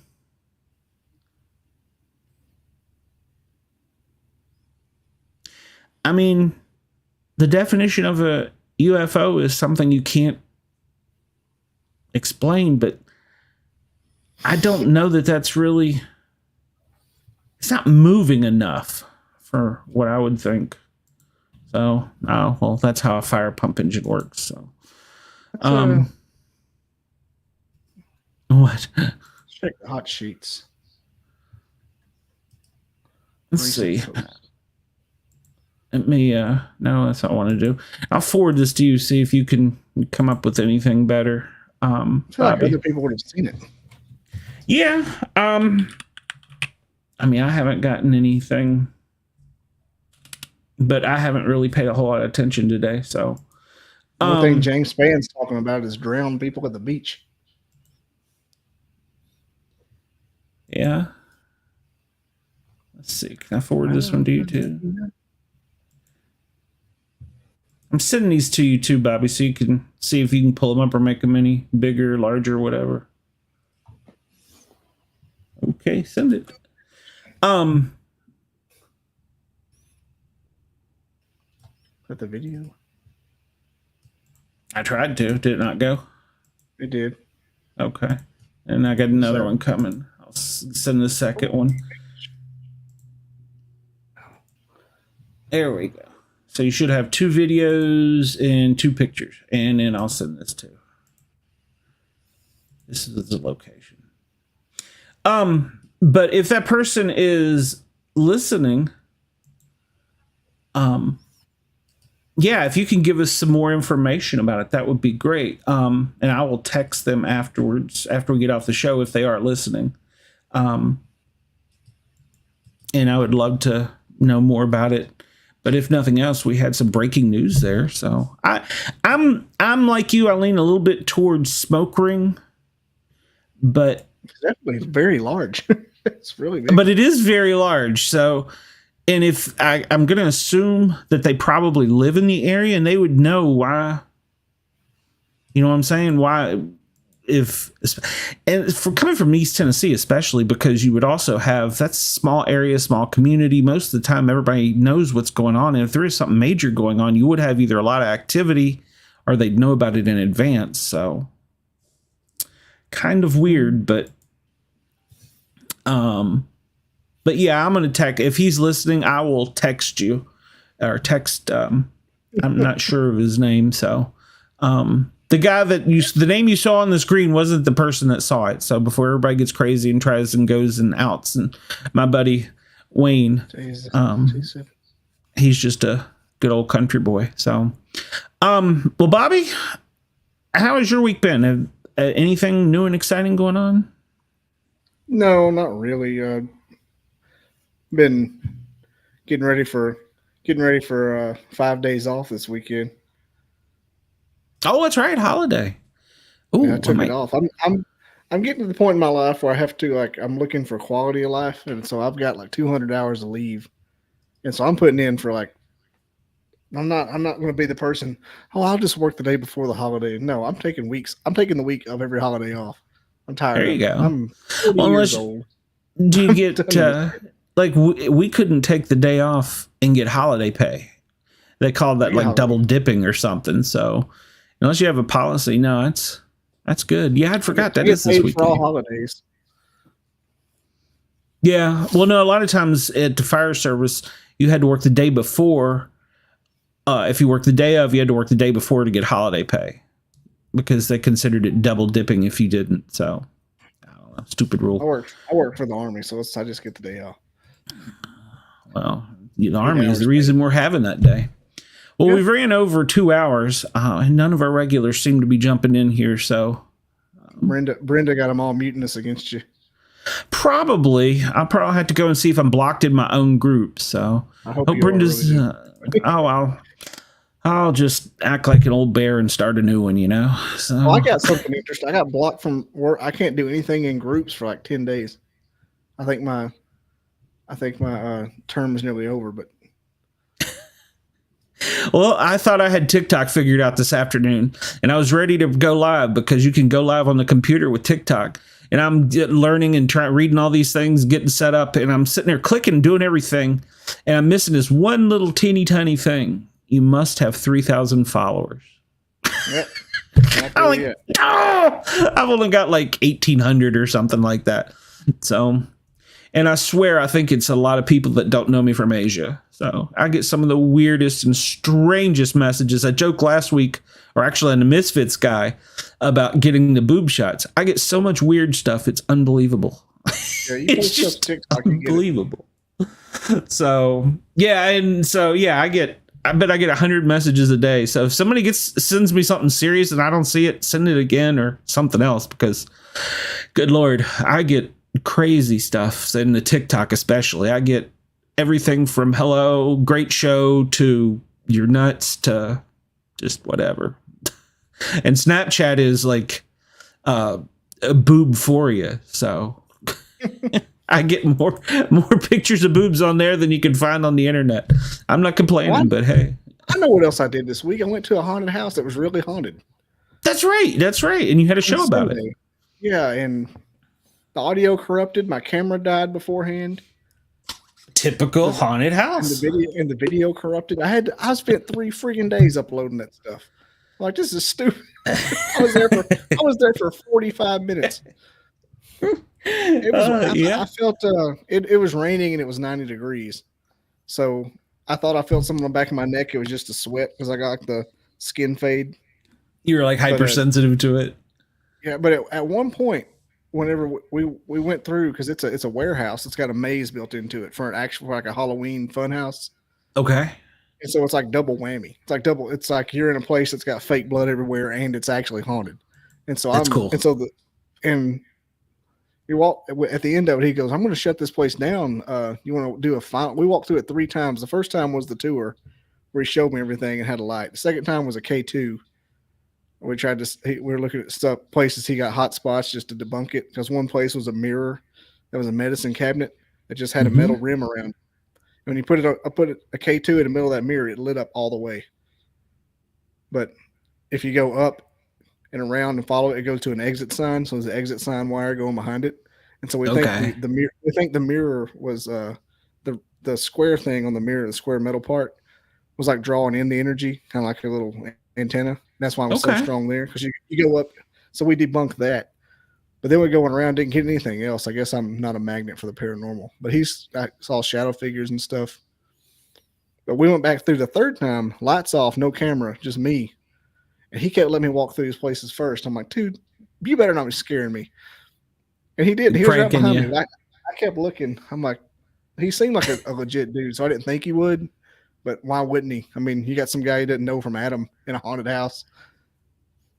Yeah. The only advantage I had is my hometown, and I knew everybody in a 20-mile radius. But on our way out, there's a spot where there's like it's a hell house, haunted house. So there was a van that's creepy, black van, Scooby-Doo, Chevy A-Team looking van, just in the middle of this place. And we stood there for about 5 minutes trying to get a K2, talking to if anybody in here wants to come and meet the new guy, yada, yada, yada.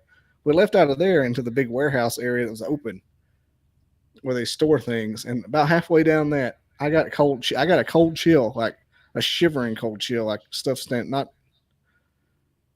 that's the only for like 2 seconds. I felt that. And I can't promise it wasn't because I'd been rained on and the wind was blowing, but it did not feel like a cold, like a temperature cold chill. It felt like somebody walked over my grave.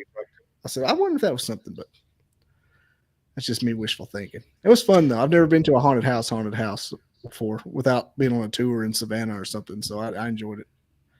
Yeah, something we didn't ask her about animals. Can they see? Because a lot of people say animals can see the spirits and we can't. We should have asked her. I'll email her and ask her.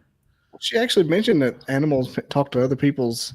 Yeah, like passed on the message from Uncle Herb. So that's weird, but okay. How the hell's it 10 o'clock? I know it's the time's flown by. It's 11 o'clock. Like it's 6 p.m. This was such a good episode and it went by so quick. So, and I appreciate you, Bobby, for being here. And I'm gonna, since nobody else is jumping in, we've hit the 2-hour mark. I don't like keeping my guests, my fans. I guess my fans, whatever you call the people who like to watch the show. Your loyal fans. My loyal fans. How about the guy on Twitch saying he saw an animal kid? I was like, oh my god. Twitch people are such assholes, man. They're the gamers, the gamer lobby. Yeah, I know. I just left that comment down there. I didn't even put it up there. Yeah, he hit three dogs. Yeah, I think I'm definitely gonna get a Twitch account whenever I start paying for my streaming service because I kind of want that. I kind of want that trollage in there.